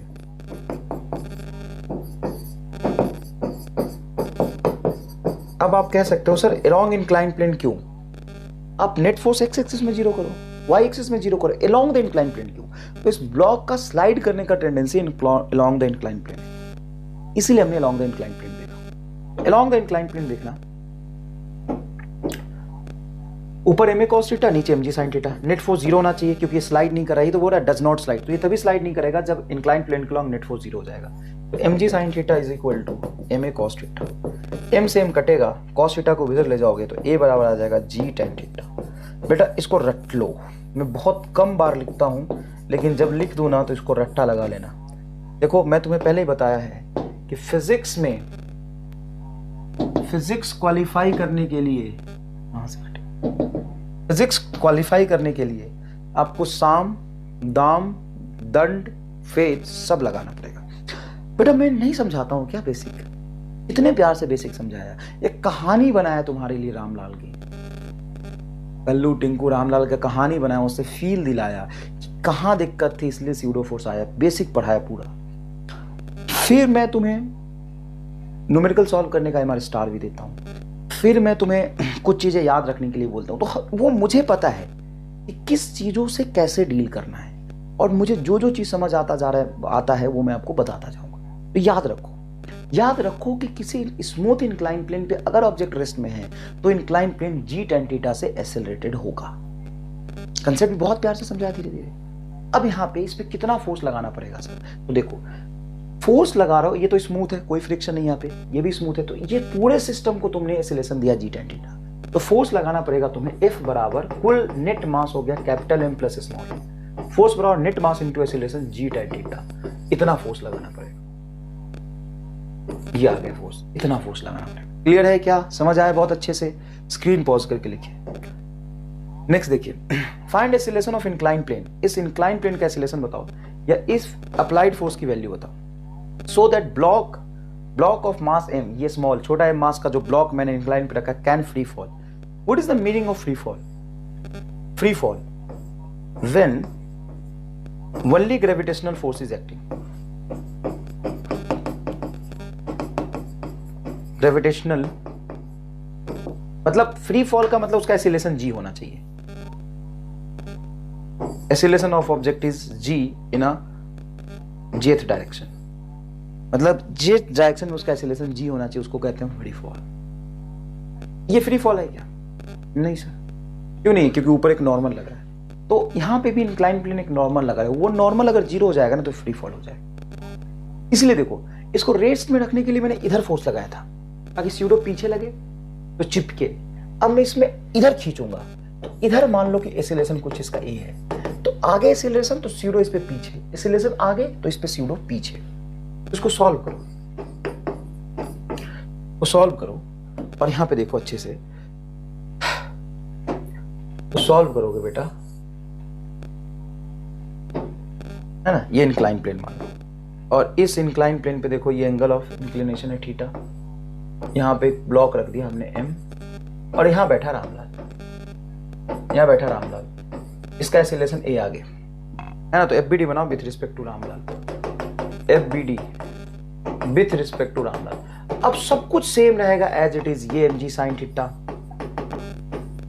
ये mg cos theta incline plane के perpendicular, नीचे mg, ये incline plane के perpendicular, ये normal, जैसा पीछे था वही। ये तो पूरी कहानी है, परपेंडिकुलर सेम एफबीडी बना है। एक एक्स्ट्रा आएगा स्यूडो फोर्स। अब कंप्लीट सिस्टम आगे सिलेटेड है, तो रामलाल उसी सिस्टम बैठा आगे सिलेटेड, तो स्यूडो फोर्स कहां लगाएगा? पीछे। तो रामलाल यहां पे देखो स्यूडो फोर्स लगाया एफ सी, जो कि एम ए के बराबर है। अब इस स्यूडो का component along the incline plane आएगा एक, और एक इधर जाएगा। ये थीटा है तो ये भी एंगल थीटा होगा। तो यहां पे जो कंपोनेंट जाएगा स्यूडो का वो होगा एम ए साइन थीटा। तो तुम कह सकते हो कि सर एक बात बताओ, perpendicular to the incline plane, perpendicular to the inclined, तुम ये कह सकते हो कि सर ये ब्लॉक फ्री फॉल करे, मतलब नॉर्मल जीरो जाए, कांटेक्ट खत्म हो जाए तभी तो फ्री फॉल करेगा। कांटेक्ट जीरो हो जाएगा तो फ्री फॉल करेगा। तो कांटेक्ट जीरो हो जाए सर, और कांटेक्ट जीरो करने के लिए यहां पे फील करना कि तुम perpendicular to the incline plane net force zero करो, क्योंकि आपको ये ब्लॉक उड़ता हुआ तो नहीं दिख रहा। तो ऊपर है n plus M a sine theta और इधर है mg cos थीटा। तो यहां से नॉर्मल रिएक्शन जीरो हो जाएगा। क्यों? क्योंकि फ्री फॉल तभी होगा जब नॉर्मल जीरो होगा। फ्री फॉल तभी होगा जब नॉर्मल रिएक्शन क्या होगा? कांटेक्ट खत्म, मतलब फ्री हो गया। अरे फ्री फॉल मतलब कांटेक्ट खत्म। कांटेक्ट कब खत्म होता है? जब नॉर्मल जीरो। तो for free fall normal zero, free fall का मतलब है नॉर्मल रिएक्शन जीरो। ये जीरो, एम से एम कटेगा, तो ए बराबर आ गया जी कॉस थीटा बटा साइन, मतलब जी कॉट थीटा। तो फ्री फॉल तभी करेगा जब एक्सेलरेशन जी कॉट थीटा के बराबर होगा। तो तुमसे पूछे कि फ्री फॉल कब करेगा, तो एक्सेलरेशन जब जी कॉट थीटा के इक्वल होगा। अब यहाँ पे फोर्स पूछ देता है, ये बहुत लॉजिकल है कि फोर्स का वैल्यू क्या होगा। सुनना, अगर नॉर्मल जीरो तो मतलब इन दोनों का कॉन्टैक्ट खत्म, तो ये अलग हो गया, यही सिर्फ जा रहा है। तो इसको जी टेन थीटा एक्सेलरेशन दिया तो एफ का वैल्यू आ जाएगा एम जी कॉट थीटा। यहां पे स्मॉल एम ऐड नहीं करेंगे आप, यहां पे स्मॉल एम ऐड नहीं करेंगे। क्यों? कि वो डिटैच हो गया, वो खत्म हो गया, मतलब वो अलग फ्री फॉल कर रहा है और इंक्लाइन प्लेन फ्री होकर आगे चला गया। समझ आई ये बात? तो फ्री फॉल कराने के लिए आप याद रखिए जी कॉट थीटा, और फ्री फॉल कराने के लिए याद रखिए आप जी कॉट थीटा, और स्लाइड ना हो इंक्लाइन प्लेन पे, स्मूथ इंक्लाइन प्लेन पे ब्लॉक स्लाइड ना हो, इसके लिए इंक्लाइन प्लेन की एक्सेलरेशन होनी चाहिए जी टैन थीटा। नेक्स्ट देखिए, block of mass m placed on a smooth wedge. देखो अब ये वेज मतलब इंक्लाइन प्लेन। अब यहाँ पे सवाल कैसे पूछे जाएंगे समझना।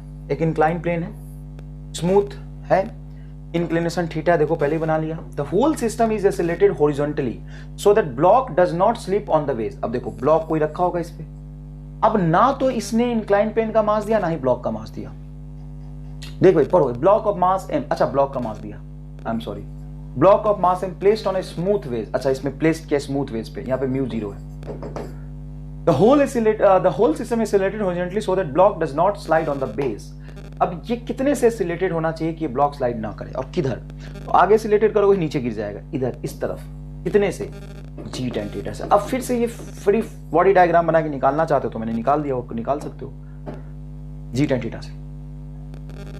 Then force exerted by the wedge on the block। तो वेज ब्लॉक पे कौन सा फोर्स लगा रहा है? स्यूडो लगा रहा है क्या? नहीं, स्यूडो तो रामलाल का हक है लगाने का। देखो वेज ब्लॉक पे और ब्लॉक वेज पे कौन सा फोर्स लगा है? नॉर्मल। तो नॉर्मल की वैल्यू पूछी, तो सुनो इसका एफबीडी फिर से बनाते हैं। इधर तो तुम्हारा एमजी साइन थीटा, या फिर ऐसे समझो इस पे टोटल कितने फोर्स लग रहे हैं सर? एक एमजी, एक perpendicular to the surface N, मान लो सरफेस है, यहाँ पे एंगल थीटा है, तो एक परपेंडिकुलर टू द सरफेस है। दूसरा स्यूडो फोर्स, और वो स्यूडो फोर्स इधर होगा एम ए, अरे आगे से रिलेटेड है तो पीछे होगा स्यूडो फोर्स। मुझे नॉर्मल की वैल्यू निकालनी, तो एक काम करो डायरेक्ट ये देखो, ये हॉरिजॉन्टल एंगल थीटा, तो ये एंगल थीटा होगा। अब तुम ढूंढो कैसे, बता देता हूँ कैसे रामलाल। ये थीटा, ये थीटा, तो ये अगर थीटा है और ये इससे परपेंडिकुलर है, ये इंक्लाइन प्लेन से नॉर्मल परपेंडिकुलर, ये थीटा, तो ये 90 माइनस थीटा, तो ये थीटा। इतना तो करना पड़ेगा बेटा। तो तुम सीधा देखो, इस स्यूडो फोर्स तो एक्स एक्सिस में लग रहा, स्यूडो फोर्स किधर लग रहा? एक्स में। अगर मैं वाई एक्सिस की डायरेक्शन में फोर्स देखूं तो एन का एक कंपोनेंट आएगा ऊपर, एन कॉस थीटा, और एमजी है वर्टिकली डाउनवर्ड बराबर एमजी, तो एन बराबर हो जाएगा mg बाई cos थीटा। बहुत आसान जवाब, बहुत आसान जवाब। अरे लेकिन समझ नहीं आया, तो काम करते हैं, इनको रहने देते हैं। इधर तुम देखो ध्यान से, तो इधर mg cos थीटा होता, अरे इधर mg sin थीटा होता है, तो perpendicular to incline plane mg cos theta होता है। तो बच्चा कहता है सर मुझे तो ये समझ आ रहा, n बराबर mg cos थीटा। देखो perpendicular to the incline plane, direct n और mg का कंपोनेंट mg cos थीटा, लेकिन आप गलत कर रहे हैं। ma का भी तो कंपोनेंट इधर आएगा, ma sin theta, ma sin theta. Normal हो जाएगा mg cos theta plus ma sin theta, ये होगा। सर ये तो कुछ और आया ना, सेम यही आएगा। जब आप mg को बाहर निकाले, सर यहाँ पे mg नहीं है, तो a को रखोगे तुम g tan थीटा, तो mg तो m बाहर mg बाहर, तो यहाँ बनेगा cos थीटा और प्लस tan थीटा, मतलब sin theta into sin theta, sin square theta बटा cos थीटा। जब इसका एलसीएम लोगे तो नीचे cos theta cos square theta plus sin square theta 1। तो फोर्स को कहीं भी बैलेंस कर लो। देखो बेटा ये ma है, perpendicular to the incline plane देखोगे तो ma का एक कंपोनेंट आएगा ma sin थीटा और mg का एक mg cos थीटा, तो n बराबर ये आएगा। तो डायरेक्टली तुम यहां से सॉल्व कर लो, net force along y axis 0 करके किया है और perpendicular to the incline plane से किया है। तुम x एक्सिस में भी करके दिखा दो, एक तरीके से और कर सकते हो, x एक्सिस में फोर्स बैलेंस कर दूंगा, यही आएगा। आंसर कहीं से भी निकालो, यही आएगा mg by cos theta, mg by cos theta. ठीक है बेटा, नेक्स्ट देखते हैं। A small metallic sphere of mass m suspended from the ceiling of a accelerating of a horizontal rod with constant acceleration a then tension। अरे यार ये तो सवाल कर लिया ना, ये आया सवाल अभी किया है, कोई खास बात नहीं, आप सवाल पढ़िए, लैंग्वेज समझिए और करिए। Next is friction. Next is friction. क्या होता है फ्रिक्शन? तो मैं आपसे 2-4 बातें करना चाहूंगा यहाँ पे फ्रिक्शन को फील करने के लिए। फ्रिक्शन क्या होता है? तो देखो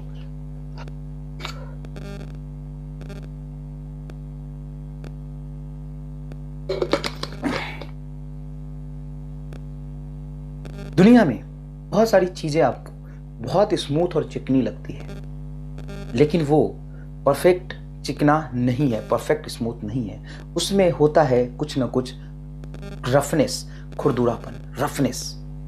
जैसे तुम्हें ये चीज बहुत स्मूथ दिख रहा है, लेकिन यहाँ पे हाथ रखोगे ना तो कुछ ना कुछ देखो यहाँ पे रफनेस दिख रहा है। बहुत चिकनी चीजें तुम्हें जो दिखती है वो भी बहुत गौर से देखोगे तो वहां पे भी कुछ ना कुछ रफनेस है। दुनिया में कोई भी चीज परफेक्ट स्मूथ नहीं है। आइडियली आप कह देते हो म्यू 0 है, अभी तक आप सॉल्व कर रहे थे म्यू 0 मान रहे थे, लेकिन म्यू 0 नहीं, मतलब हर चीज रफ है, रफ है उसमें। जैसे मान लो कोई प्लेन तुमको ऐसा दिख रहा है, जब माइक्रोस्कोप से देखोगे, किससे देखोगे बेटा? माइक्रोस्कोप से देखोगे तो तुम्हें वो सरफेस ऐसा दिखाई देगा, ऐसा दिखाई देगा।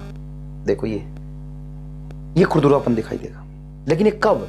जब माइक्रोस्कोप से देखोगे तो हर एक चीज में कुछ ना कुछ रफनेस है। अब रफनेस की वजह से क्या होता है कि जब भी दो चीजें एक दूसरे के साथ कांटेक्ट में आते हैं, जब भी दो चीज एक दूसरे के साथ कांटेक्ट में आते हैं तो उनका रफनेस इंटरलॉकिंग बना लेता है। एकदम फील देखो तुम, उनका रफनेस इंटरलॉकिंग बना लेता है। और जब आप उनको दो लोगों को अलग करने की कोशिश करते हैं, अलग कैसे? तो अलग दो तरीके से किया जाता है, एकदम समझना अच्छे से बेटा, अलग दो तरीके से किया जाता है। एक अलग ऐसे, क्या बन रहा है भाई? एक अलग ऐसे, मान लो ये ब्लॉक रखा है मास का और मैं इसको ऊपर उठा लूं, तो यहां का इंटरलॉकिंग कुछ ना कर पाएगा। मतलब ये सरफेस है और मैं इसको ऊपर उठा लूं ऐसे, यहां पे कोई फ्रिक्शन नहीं लगेगा, चाहे कितना भी रफनेस हो। देखो बेटा यहां पे देखो, ये हटाओ, तुम ये फील करो, ये एक एम मास का ब्लॉक है जिसका नीचे ग्राउंड के साथ ये देखो इंटरलॉक सरफेस बना रहा हो। इंटरलॉकिंग मतलब ये देखो, इसको कहते हैं इंटरलॉक्ड। ये इंटरलॉकिंग बन गया, समझ रहे हो बात? ये इंटरलॉकिंग बन गया, ये देखना, महसूस कर इसको, ये इंटरलॉकिंग। जब भी दो चीजें कांटेक्ट में आता है तो उनके रफनेस की वजह से वो इंटरलॉक्ड हो जाते हैं। अब इस इंटरलॉकिंग को तोड़ने का दो तरीका है, तुम इसके कांटेक्ट के परपेंडिकुलर खींच लो तो इंटरलॉकिंग कुछ ना कर पाएगा।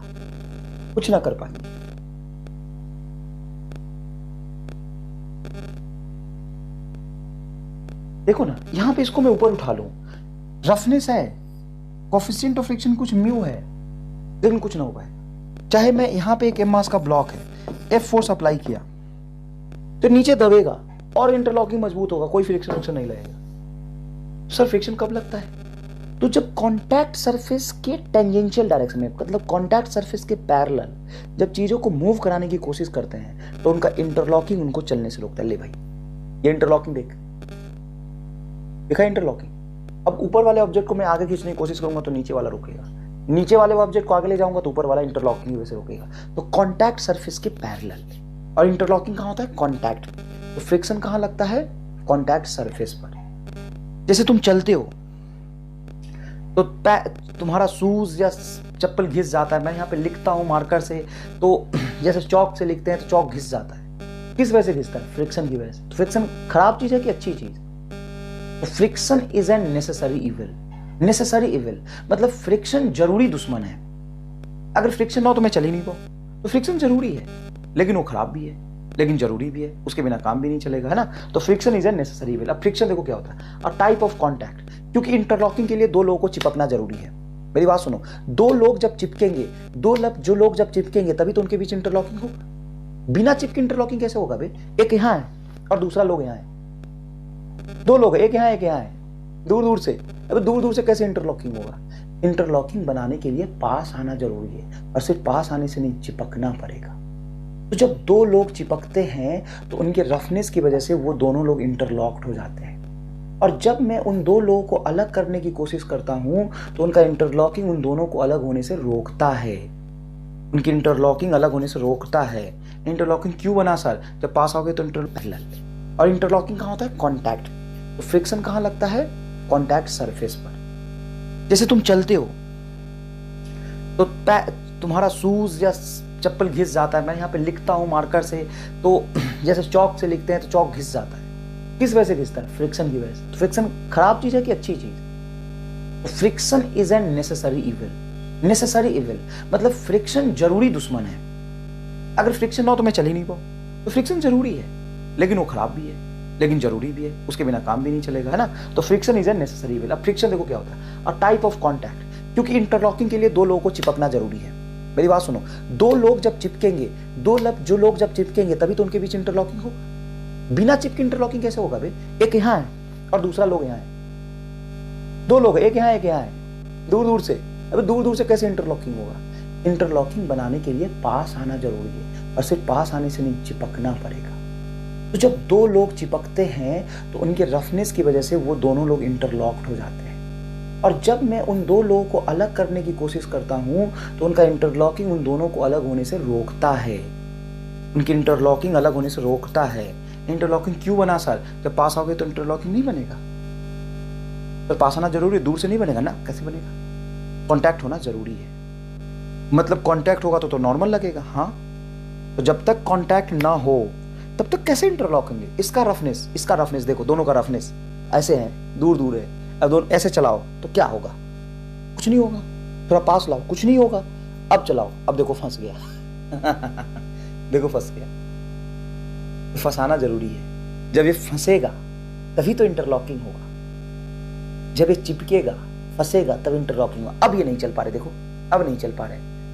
देखो ना, फील करो, अलग अलग है। देखो देखो देखो, अब इंटरलॉक नहीं चल पा रहे, तो फंसना जरूरी है। तो type of contact force which oppose relative motion and tendency of relative motion parallel to the contact force.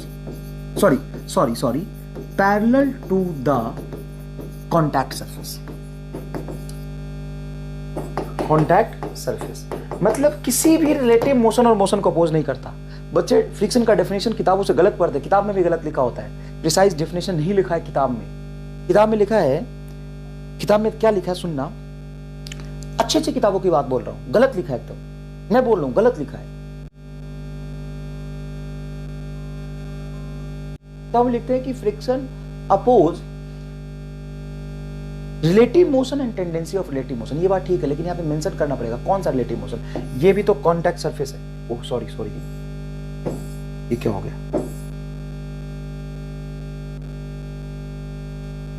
ठीक।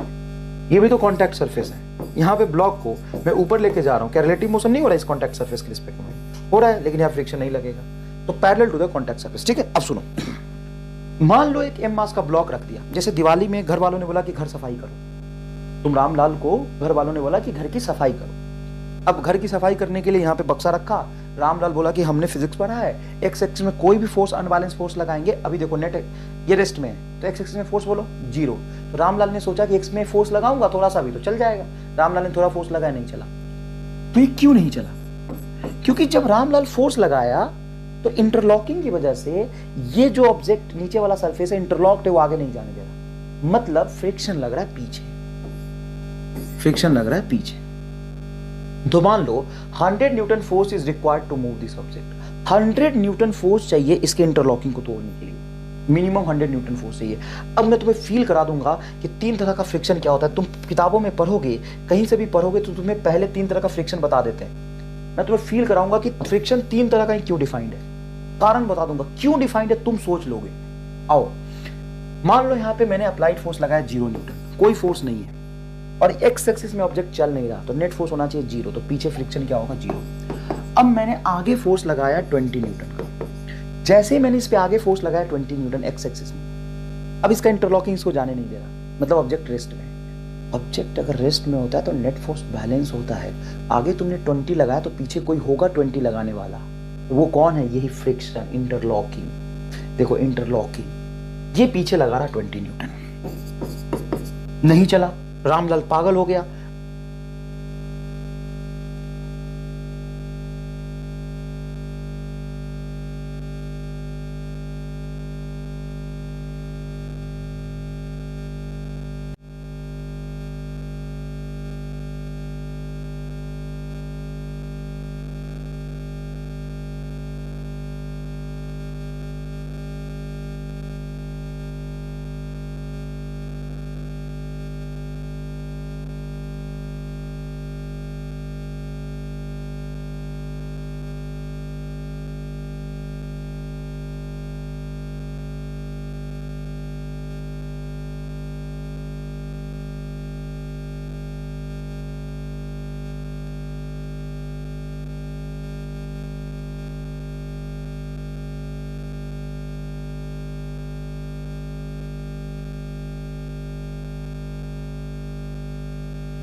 वो कौन है? यही फ्रिक्शन, इंटरलॉकिंग।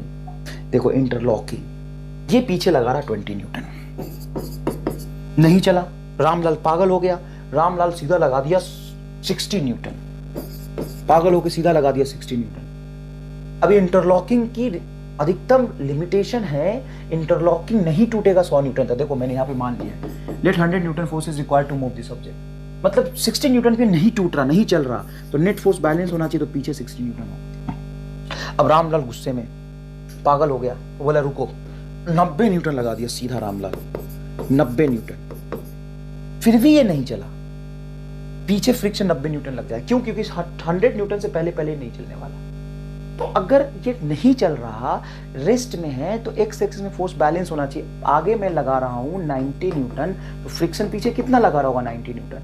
अब लगातार रामलाल लगा है, छोड़ नहीं रहा, रामलाल छोड़ नहीं रहा, 90 न्यूटन आगे लगा रहा, रामलाल छोड़ नहीं रहा, 90 न्यूटन आगे लगा रहा है, फ्रिक्शन 90 न्यूटन पीछे लगा रहा है, रामलाल 90 न्यूटन आगे लगा रहा है, फ्रिक्शन 90 न्यूटन पीछे लगा रहा है। रामलाल को गुस्सा है, रामलाल हटा दिया फोर्स, रामलाल फोर्स हटा दिया, रामलाल फोर्स हटा दिया, कर मैं नहीं लगा जा। लेकिन फ्रिक्शन तो पीछे 90 न्यूटन लग रहा था। जितना रामलाल चलाक, उससे फ्रिक्शन और चलाक। रामलाल ने क्या सोचा? सोचना फील करना। रामलाल ने सोचा कि आगे नहीं जा रहा, तो मैं 90 लगा रहा तो फ्रिक्शन भी 90 पीछे लगा रहा, मैं 90 आगे तो फ्रिक्शन 90 पीछे, नहीं चल रहा तो नेट फोर्स 0 होगा, मैं 90 आगे फ्रिक्शन 90 पीछे, मैं 90 आगे फ्रिक्शन 90 पीछे। रामलाल सोचा कि मैं अपना फोर्स हटा लेता हूं तुरंत, तो इंस्टेंटेनियसली रामलाल ने अपना फोर्स हटा लिया और सोचा कि फ्रिक्शन पीछे लग रहा होगा 90, फ्रिक्शन इसको ले जाएगा। लेकिन फ्रिक्शन बहुत स्मार्ट है, फ्रिक्शन सेल्फ एडजस्टेबल होता है, सेल्फ एडजस्टेबल होता है, वो हर सिचुएशन में एडजस्ट होगा, लेकिन दो चिपके हुए लोगों को अलग नहीं होने देगा, चाहे ऊपर अलग हो या नीचे अलग हो। फ्रिक्शन का काम है चिपका के रखना, फ्रिक्शन का काम है चिपका के रखना, तभी चिपकोगे। जितना ज्यादा रफनेस होगा उतना ज्यादा चिपकोगे, तो रफनेस ज्यादा बना के रखो, ज्यादा चिपकोगे। अगर ज्यादा चिपक के रहना चाहते हो तो रफनेस ज्यादा बना के रखो, रफनेस जितना ज्यादा बनाओगे इंटरलॉकिंग उतना मजबूत होगा, उतना ज्यादा चिपकोगे। समझ में आया कि नहीं आया? तो चिपकने के लिए क्या जरूरी है? Roughness, interlocking. तो फ्रिक्शन अचानक से अपने आप को 0 कर लिया, मतलब 90 Ramlal, 90 friction, 90 Ramlal, 90 friction, Ramlal 0, friction उससे ज्यादा स्मार्ट, फ्रिक्शन अपने आप 0। अच्छा बेटा, मेरे से होशियारी। फ्रिक्शन कहता है मेरे से होशियारी, तुमको क्या लगा था मैं ऑब्जेक्ट को चला दूंगा? ना ना ना ना, मैं हमेशा ऑब्जेक्ट को चिपका के रखता हूं। तुम आगे ले जाना चाह रहे थे 90 से, तो मैं 90 से रोका, अचानक से 0 हो गए, तुम अचानक से 0, फ्रिक्शन और स्मार्ट। अब रामलाल कहता है रुक, 96 न्यूटन, फ्रिक्शन 96 न्यूटन। रामलाल कहता है 97 Newton, friction 97 Newton. Ramlal 98 Newton, friction 98 Newton. Ramlal 99 Newton, Ramlal भी नहीं छोड़ रहा, Ramlal 99 Newton, friction 99 Newton. Friction भी दम लगा है, रामलाल भी दम लगा है। रामलाल कहता है 10, फ्रिक्शन बोला हम भी 10। रामलाल कहता है 20, फ्रिक्शन कहता है हम भी 20। रामलाल कहता है 50, फ्रिक्शन कहता है हम भी 50। रामलाल कहता है 80, 80, फ्रिक्शन कहता है हम भी 80। रामलाल कहता है 90, फ्रिक्शन कहता है मैं भी 90। रामलाल कहता है 96, फ्रिक्शन कहता है मैं भी 96। तुरंत से, थोड़ा भी समय नहीं गवाता। रामलाल कहता है 98, फ्रिक्शन कहता है 98। रामलाल कहता है 99, फ्रिक्शन कहता है 99। रामलाल को आया गुस्सा, रामलाल कहता है 100, सीधा 100। फ्रिक्शन कहता है जा, अब मैं नहीं रोकूं, मेरा यही तो औकात था, अब मैं नहीं रोकूंगा। फ्रिक्शन कहता है अब मैं नहीं रोक पाऊंगा। फ्रिक्शन कहता है 97, फ्रिक्शन कहता है 97। क्या हुआ भाई? 99 थे ना? 97। रामलाल कहता अभी रुक, अभी तो देखा कहाँ है। रामलाल 110, फ्रिक्शन कहता है 97। रामलाल कहता 120, फ्रिक्शन कहता है 97। आ गया फ्रिक्शन औकात में, फ्रिक्शन आ जाता है औकात में, समय लगता है, उसकी एक लिमिट होती है, उसके बाद औकात पे आ जाता है। तो सर ये कम कैसे हुआ 99 से?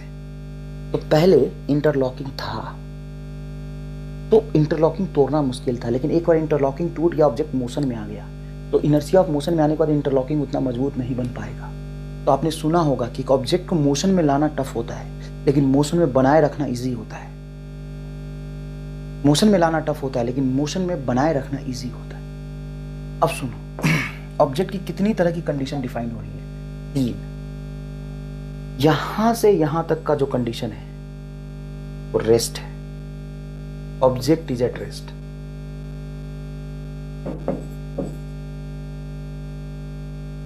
और रेस्ट का कंडीशन है मतलब स्टैटिक, तो यहां पे फ्रिक्शन कैसा लगेगा, स्टैटिक। तो एक फ्रिक्शन आया स्टैटिक।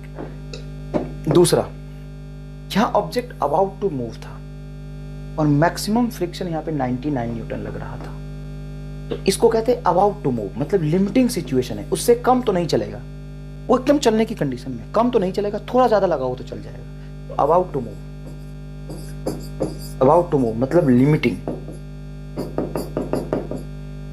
लिमिटिंग फ्रिक्शन है ना। Maximum value of friction, maximum value of static friction,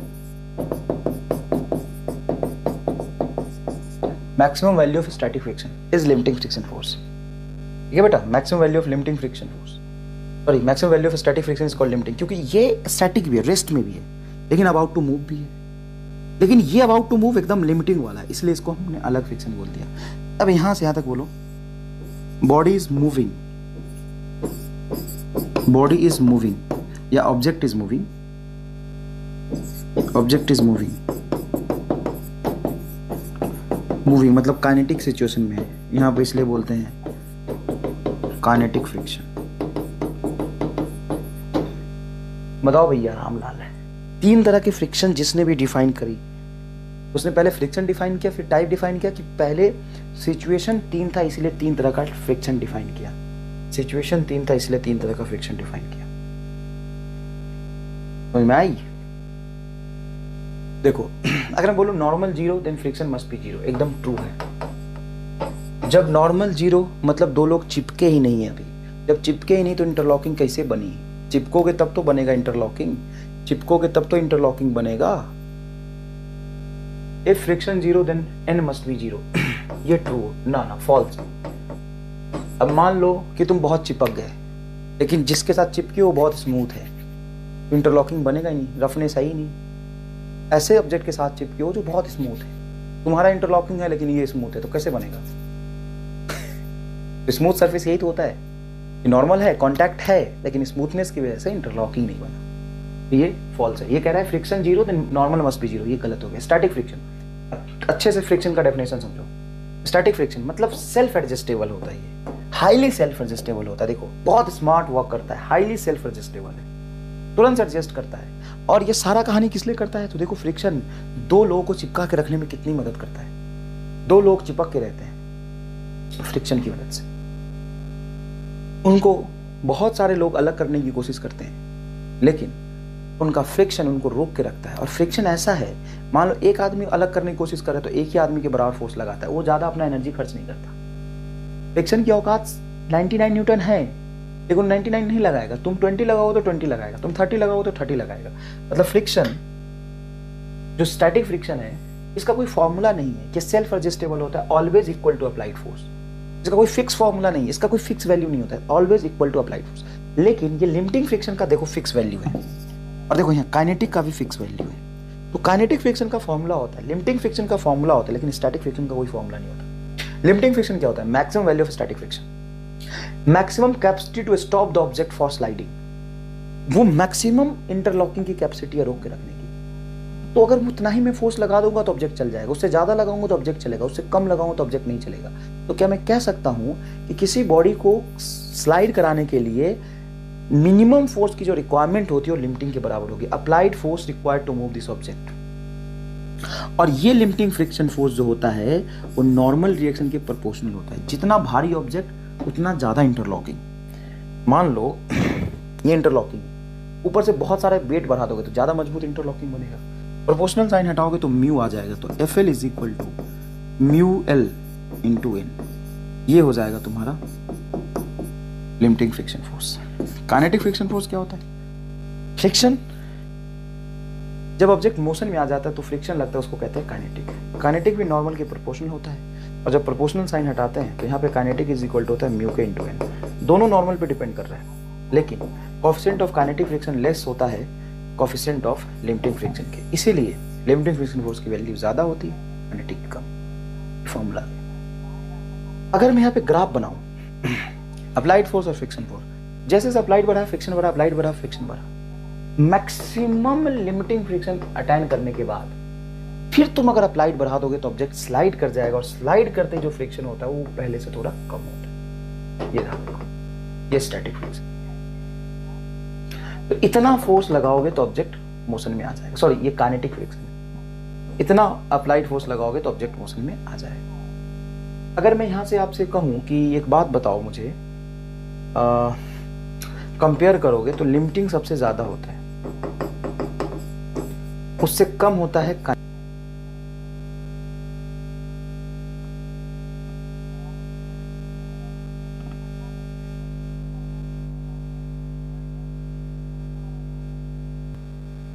लग रहा था। जितना रामलाल चलाक उससे फ्रिक्शन और चलाक। रामलाल ने क्या सोचा, सोचना फील करना। रामलाल ने सोचा कि आगे नहीं जा रहा, तो मैं 90 लगा रहा तो फ्रिक्शन भी 90 पीछे लगा रहा। मैं 90 आगे तो फ्रिक्शन 90 पीछे, नहीं चल रहा तो नेट फोर्स 0 होगा।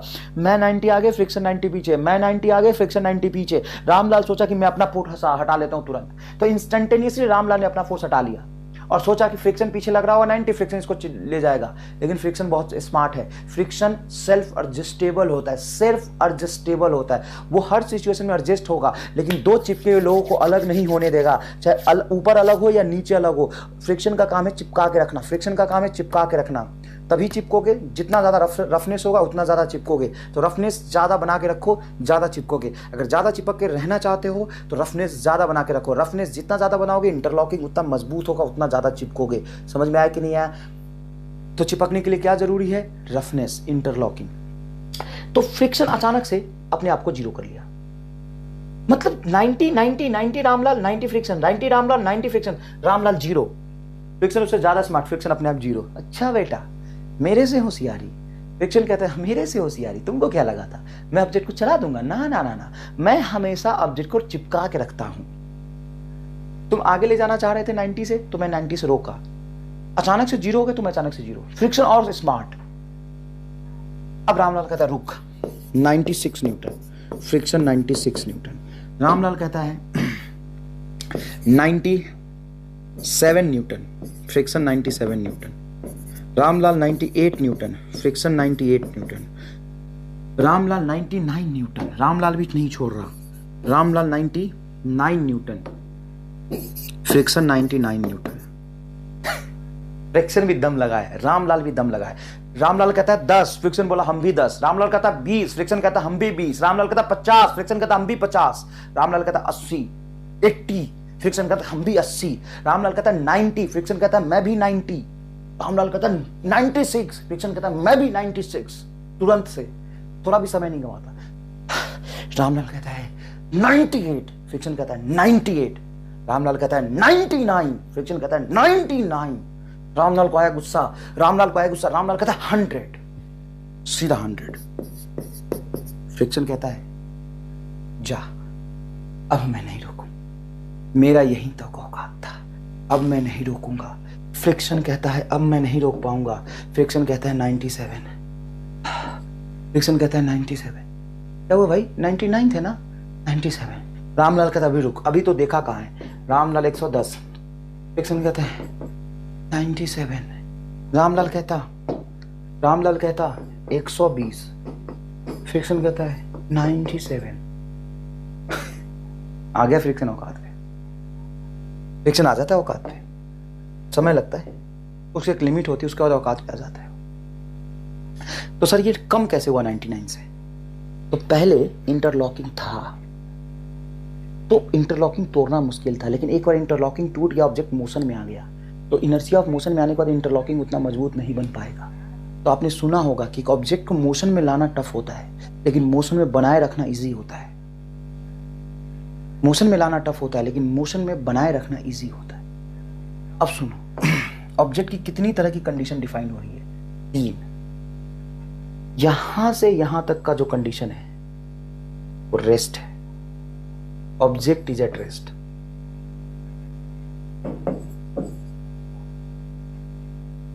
और रेस्ट का कंडीशन है मतलब स्टैटिक। तो यहां पे फ्रिक्शन कैसा लगेगा? स्टैटिक, तो एक फ्रिक्शन आया स्टैटिक। दूसरा, यहां ऑब्जेक्ट अबाउट टू मूव था और मैक्सिमम फ्रिक्शन यहां पे 99 न्यूटन लग रहा था, तो इसको कहते हैं अबाउट टू मूव, मतलब लिमिटिंग सिचुएशन है, उससे कम तो नहीं चलेगा, वो एकदम चलने की कंडीशन में, कम तो नहीं चलेगा, थोड़ा ज्यादा लगाओ तो चल जाएगा। तो about to move, about to move मतलब लिमिटिंग, लिमिटिंग फ्रिक्शन है ना, maximum value of friction, maximum value of static friction, maximum value of static friction is limiting friction force. ठीक है बेटा, maximum value of limiting friction force, sorry maximum value of static friction is called limiting, क्योंकि ये static भी है, rest में भी है, लेकिन अबाउट टू मूव भी है, लेकिन ये अबाउट टू मूव एकदम लिमिटिंग वाला है, इसलिए इसको हमने अलग फ्रिक्शन बोल दिया। अब यहां से यहां तक बोलो, body is moving, body is moving या object is moving, object is moving, moving मतलब काइनेटिक सिचुएशन में है, यहां पे इसलिए बोलते हैं काइनेटिक फ्रिक्शन। बताओ भैया रामलाल है, तीन तरह की फ्रिक्शन जिसने भी डिफाइन करी, उसने पहले फ्रिक्शन डिफाइन किया, फिर टाइप डिफाइन किया, कि पहले सिचुएशन तीन था इसलिए तीन तरह का फ्रिक्शन डिफाइन किया, सिचुएशन तीन था इसलिए तीन तरह का फ्रिक्शन डिफाइन किया। समझ में आई? देखो अगर हम बोलो normal zero then friction must be zero, एकदम ट्रू है। जब नॉर्मल जीरो मतलब दो लोग चिपके ही नहीं है, अभी जब चिपके ही नहीं तो इंटरलॉकिंग कैसे बनी? चिपकोगे तब तो बनेगा इंटरलॉकिंग, चिपकोगे तब तो इंटरलॉकिंग बनेगा। If friction zero then N must be zero, ये ट्रू ना ना फॉल्स। अब मान लो कि तुम बहुत चिपक गए, लेकिन जिसके साथ चिपके वो बहुत स्मूथ है, तो इंटरलॉकिंग बनेगा ही नहीं, रफनेस है ही नहीं। ऐसे ऑब्जेक्ट के साथ चिपके हो जो बहुत स्मूथ है, तुम्हारा इंटरलॉकिंग है लेकिन ये स्मूथ है, तो कैसे बनेगा? स्मूथ सरफेस यही तो होता है, नॉर्मल है, कांटेक्ट है, लेकिन स्मूथनेस की वजह से इंटरलॉकिंग नहीं बना।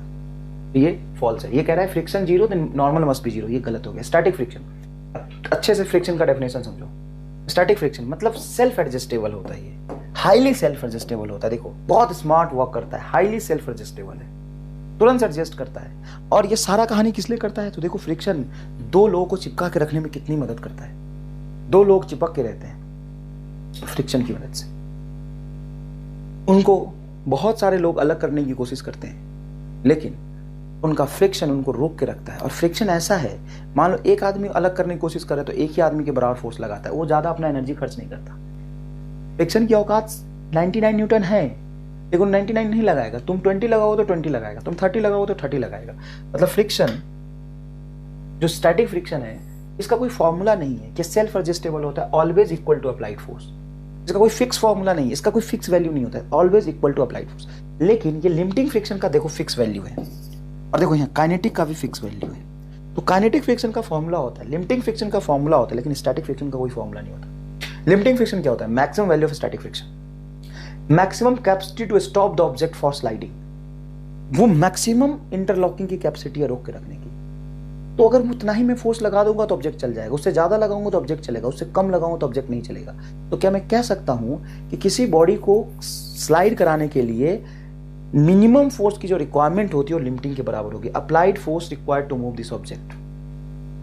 और ये लिमिटिंग फ्रिक्शन फोर्स जो होता है वो नॉर्मल रिएक्शन के प्रोपोर्शनल होता है। जितना भारी ऑब्जेक्ट उतना ज्यादा इंटरलॉकिंग। मान लो ये इंटरलॉकिंग, ऊपर से बहुत सारे वेट बढ़ा दोगे तो ज्यादा मजबूत इंटरलॉकिंग बनेगा।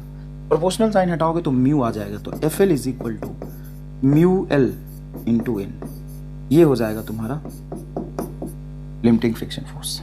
काइनेटिक फ्रिक्शन फोर्स क्या होता है? फ्रिक्शन जब ऑब्जेक्ट मोशन में आ जाता है तो फ्रिक्शन लगता है, उसको कहते हैं काइनेटिक। काइनेटिक भी नॉर्मल के प्रोपोर्शनल होता है, और जब प्रोपोर्शनल साइन हटाते हैं तो यहाँ पे काइनेटिक इज इक्वल टू होता है म्यू के इंटू एन। दोनों नॉर्मल पे डिपेंड कर रहा है, लेकिन coefficient of kinetic friction less होता है कोएफिशिएंट ऑफ लिमिटिंग फ्रिक्शन के, इसीलिए लिमिटिंग फ्रिक्शन फोर्स की वैल्यू ज्यादा होती है, काइनेटिक कम। फॉर्मूला अगर मैं यहाँ पे ग्राफ बनाऊं अप्लाइड फोर्स और फ्रिक्शन फोर्स, जैसे अप्लाइड बढ़ा फ्रिक्शन बढ़ा, अप्लाइड बढ़ा फ्रिक्शन बढ़ा। मैक्सिमम लिमिटिंग फ्रिक्शन अटेन करने के बाद फिर तुम अगर अप्लाइड बढ़ा दोगे तो ऑब्जेक्ट स्लाइड कर जाएगा, और स्लाइड करते ही जो फ्रिक्शन होता है वो पहले से थोड़ा कम होता है। ये ध्यान रखो, ये स्टैटिक फ्रिक्शन। तो इतना फोर्स लगाओगे तो ऑब्जेक्ट मोशन में आ जाएगा, सॉरी ये काइनेटिक फ्रिक्शन है। इतना अप्लाइड फोर्स लगाओगे तो ऑब्जेक्ट मोशन में आ जाएगा। अगर मैं यहां से आपसे कहूं कि एक बात बताओ मुझे, कंपेयर करोगे तो लिमिटिंग सबसे ज्यादा होता है, उससे कम होता है काइनेटिक, और स्टैटिक का कंपेयर ही नहीं कर सकते, क्योंकि स्टैटिक सेल्फ एडजस्टेबल होता है, उसका कोई फॉर्मूला नहीं है। जब तक ऑब्जेक्ट पे लिमिटिंग के इक्वल फोर्स नहीं लगाओगे तब तक ऑब्जेक्ट मोशन में नहीं आएगा, तब तक ऑब्जेक्ट मोशन में नहीं आएगा। क्लियर है ये बात? अब सुनना, सबसे कम होता है रोलिंग फ्रिक्शन। सर रोलिंग तो नहीं बताया आपने, रोलिंग तो नहीं बताया। अरे भाई मान लो ये राउंड ऑब्जेक्ट है, अगर मैं इसको एक हॉरिजॉन्टल सरफेस पे स्लाइड कराने की कोशिश करूं, मान लो ऐसा है, इस सरफेस पे इसको मैं आगे ले जाने की कोशिश करूं, देखो लगातार फोर्स लगाते रहना पड़ेगा, फ्रिक्शन ज्यादा है। लेकिन रोलिंग करूं तो इसको रख देता हूं और इसके यहां से छोड़ दूंगा, तो देखो अपने आप रोलिंग कर गया, ठीक है ना? तो इसका शेप खराब हो गया। तो रोलिंग में आसान होता है बॉडी को ले जाना, मतलब रोलिंग फ्रिक्शन कम लगता है। तो ये एक ऑर्डर हो गया। लेकिन आप याद रखिएगा, जो रोलिंग फ्रिक्शन है सबसे कम होता है, स्टैटिक का कोई कंपैरिजन नहीं है। अच्छा, friction force does not depends upon area of contact. Friction force area of contact पे डिपेंड नहीं करता है, आपको ये याद रखना है। चलिए देखिए, अब यहाँ पे सवाल, फ्रिक्शन के सवाल मुश्किल माने जाते हैं, लेकिन कंसेप्ट मैं आपको इतना अच्छे से सिखाऊंगा कि तुम्हें फील आया होगा। तो यहाँ पे एक स्टेप भी बताता हूँ न्यूमेरिकल सॉल्व करने का, ये स्टेप को आपको फॉलो करना है। स्टेप नंबर 1, चाहे कुछ भी पूछे तुमसे, मान लो फ्रिक्शन की वैल्यू पूछ रहा है, लिमिटिंग पूछ रहा है, टेंशन पूछ रहा है, नॉर्मल पूछ रहा, कुछ भी पूछ रहा है, एक्सीलरेशन पूछ रहा, कुछ भी पूछ रहा, फ्रिक्शन अगर है, म्यू दिया हुआ है, तो पहला एक ही स्टेप में ये निकालोगे, first find the value of limiting friction. मतलब फ्रिक्शन की औकात, limiting friction is what, friction की कितनी औकात है चिपका के रख लेने की। जैसे मान लो दो लोग चिपके हुए, बढ़िया इंटरलॉकिंग है उनके बीच, लेकिन मैं चाहता हूं कि मैं अलग करूं, मैं दो लोगों को चिपका हुआ नहीं देखना चाहता, मैं दो लोगों को चिपका हुआ नहीं देखना चाहता, मैं अलग करना चाहता हूं। मुझे क्या करना पड़ेगा? तब मुझे फ्रिक्शन से लड़ना पड़ेगा। फ्रिक्शन की जितनी मैक्सिमम औकात होगी उससे ज्यादा फोर्स लगाना पड़ेगा। तो कुछ भी निकालने से पहले, मैं लड़ने से पहले ये पता करूंगा कि दुश्मन कितना मजबूत है। मैं सवाल सॉल्व करने से ये पता पहले करूंगा कि फ्रिक्शन की अधिकतम औकात कितनी है, औकात कैपेसिटी क्या है, उसकी अधिकतम क्षमता, और उसकी मैक्सिमम जो वैल्यू होती है फ्रिक्शन की होती है लिमिटिंग। तो मैं पहले लिमिटिंग निकालू, सवाल कोई सा भी हो पहले लिमिटिंग निकालो। आओ, ये सवाल है 6 न्यूटन फोर्स 10 kg, म्यूएस म्यूएल दिया होता है, कोएफिशिएंट ऑफ लिमिटिंग और स्टैटिक फ्रिक्शन एक ही होता है, काइनेटिक अलग होता है ना, लिमिटिंग स्टैटिक को एक ही बोल सकते हैं। तो हमें निकालना है लिमिटिंग फ्रिक्शन। लिमिटिंग फ्रिक्शन होता है म्यू इंटू एन। बेटा अच्छे से सोचना, सॉल्यूशन कर रहा हूं। क्या पूछा है सर? पढ़ ही नहीं रहा, मैं नहीं पढ़ूंगा, मुझे मतलब ही नहीं क्या पूछा। मैं फ्रिक्शन की औकात निकालूंगा पहले, फ्रिक्शन की औकात हो म्यू एन ऊपर, mg नीचे, वर्टिकल डायरेक्शन फोर्स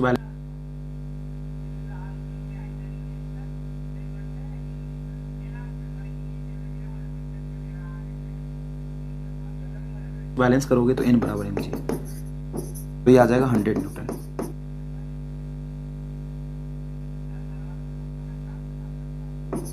बोलो म्यू की वैल्यू बोलो, लिमिटिंग वाली 0.8 मतलब 8/10, और n है 100, 0 से 0 कैंसिल होगा,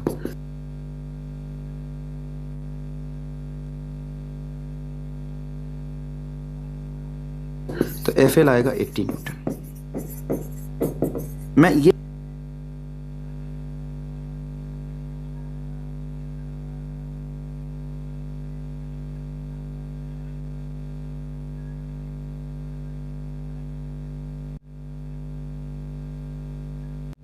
पहले निकालूंगा लिमिटिंग फ्रिक्शन, जो कि म्यू एन के बराबर होगी।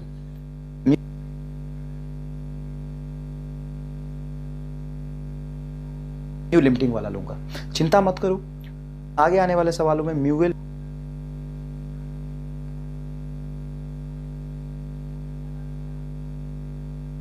म्यूएस म्यू के सब एक ही होता है। एक आध दो सवाल में दोनों अलग अलग लिया है मैंने, तुम्हें फील हो जाए म्यूएल और म्यूएस का। तो बताओ म्यू एल नहीं निकाल सकते क्या? F L is equal to mu into N, mu L into N. तो 80 न्यूटन फोर्स लगा। मैक्सिमम फ्रिक्शन फोर्स कितना हो सकता है? 80 न्यूटन। मैं कितना लगा रहा अप्लाइड? 60 न्यूटन। कुछ ना हो पाई,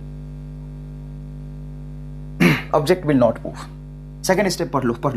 compare F L with applied force. Applied force 60, मतलब F L is greater than F applied, जो मोशन लाने की कोशिश कर रहा है। जो मोशन लाने की कोशिश कर रहा है वो 60 है, और रोकने की कोशिश कर रहा है वो 80 है, मतलब मोशन नहीं होगा। Object is at rest. Object is at rest, object rest में होगा। तो एक्सेलरेशन कितना होगा? 0। एक्सेलरेशन 0। अब यहाँ पे फ्रिक्शन कितना लग रहा होगा? तो फ्रिक्शन अप्लाइड के बराबर, क्योंकि एक्सेलरेशन 0 मतलब स्टैटिक है, फ्रिक्शन 60 न्यूटन। अब यहाँ पे बच्चा कंफ्यूज कि सर गलत हो गया। फ्रिक्शन आपने निकाला था 80 फ्रिक्शन नहीं है, 80 है कितना मैक्सिमम उसको रोक के रखने की औकात है। अब यहाँ पे देखो, इसके रोक के रखने की औकात कितनी? 99। लेकिन जब मैं 90 लगा रहा था तो फ्रिक्शन 90 था, जब मैं 20 लगा रहा तो फ्रिक्शन 20 था, जब मैं नहीं लगा रहा तो फ्रिक्शन नहीं था। जब ऑब्जेक्ट रेस्ट में होगा तो friction always equal to applied force, always equal to applied force. समझ में आया कि नहीं है? Always equal to applied force. Object rest में friction always equal to applied force. ये पहला सवाल था। दूसरा सवाल, solution. F L is equal to mu L. Sir रुको तो, क्या कर रहा हो? सीधा सॉल्यूशन, सवाल तो समझाओ। नहीं समझना होगा, समझना ही नहीं। पहले फ्रिक्शन की औकात। सर फ्रिक्शन की औकात निकालने भी तो सवाल देखना पड़ेगा। हाँ, तो उतना ही देखूंगा जितना फ्रिक्शन की औकात निकालने के लिए जरूरत पड़ेगी। म्यू एल इज 0.7, तो 60/10। ऊपर n नीचे mg, ऊपर n नीचे mg, तो n बराबर mg से आ जाएगा ये 100 न्यूटन। 0 से 0 का कैंसिल होगा, 70 न्यूटन। तो जो एफ एल है वो 70 न्यूटन है, और ये कम है एफ अप्लाइड से। एफ अप्लाइड कितना है? 80 न्यूटन, मतलब ऑब्जेक्ट मोशन में होगा। अब जब ऑब्जेक्ट मोशन में होगा तो लिमिटिंग फ्रिक्शन तो नहीं लगेगा। ऑब्जेक्ट जब मोशन में होगा तो काइनेटिक फ्रिक्शन लगेगा, और काइनेटिक फ्रिक्शन यहां पे है एफ के इज इक्वल टू म्यू के इंटू एन। म्यू के बोलो 6/10 इंटू नॉर्मल है 100, तो ये 60 न्यूटन आएगा। अब समझना, अब ऑब्जेक्ट चलेगा या नहीं चलेगा वो लिमिटिंग डिसाइड करेगा, लेकिन जब ऑब्जेक्ट चलेगा तो फ्रिक्शन काइनेटिक लगेगा, और काइनेटिक फ्रिक्शन 60 न्यूटन है। तो जब एफबीडी बनाओगे तो आगे 80 पीछे 60, तो जो एक्सेलरेशन होगा नेट पुलिंग फोर्स हो जाएगा 80 - 60। देखो आगे 80 पीछे 60, ये 60 डिवाइडेड बाई 10, तो ये आएगा तुम्हारा 2 मीटर पर सेकेंड स्क्वायर। ये आंसर आएगा।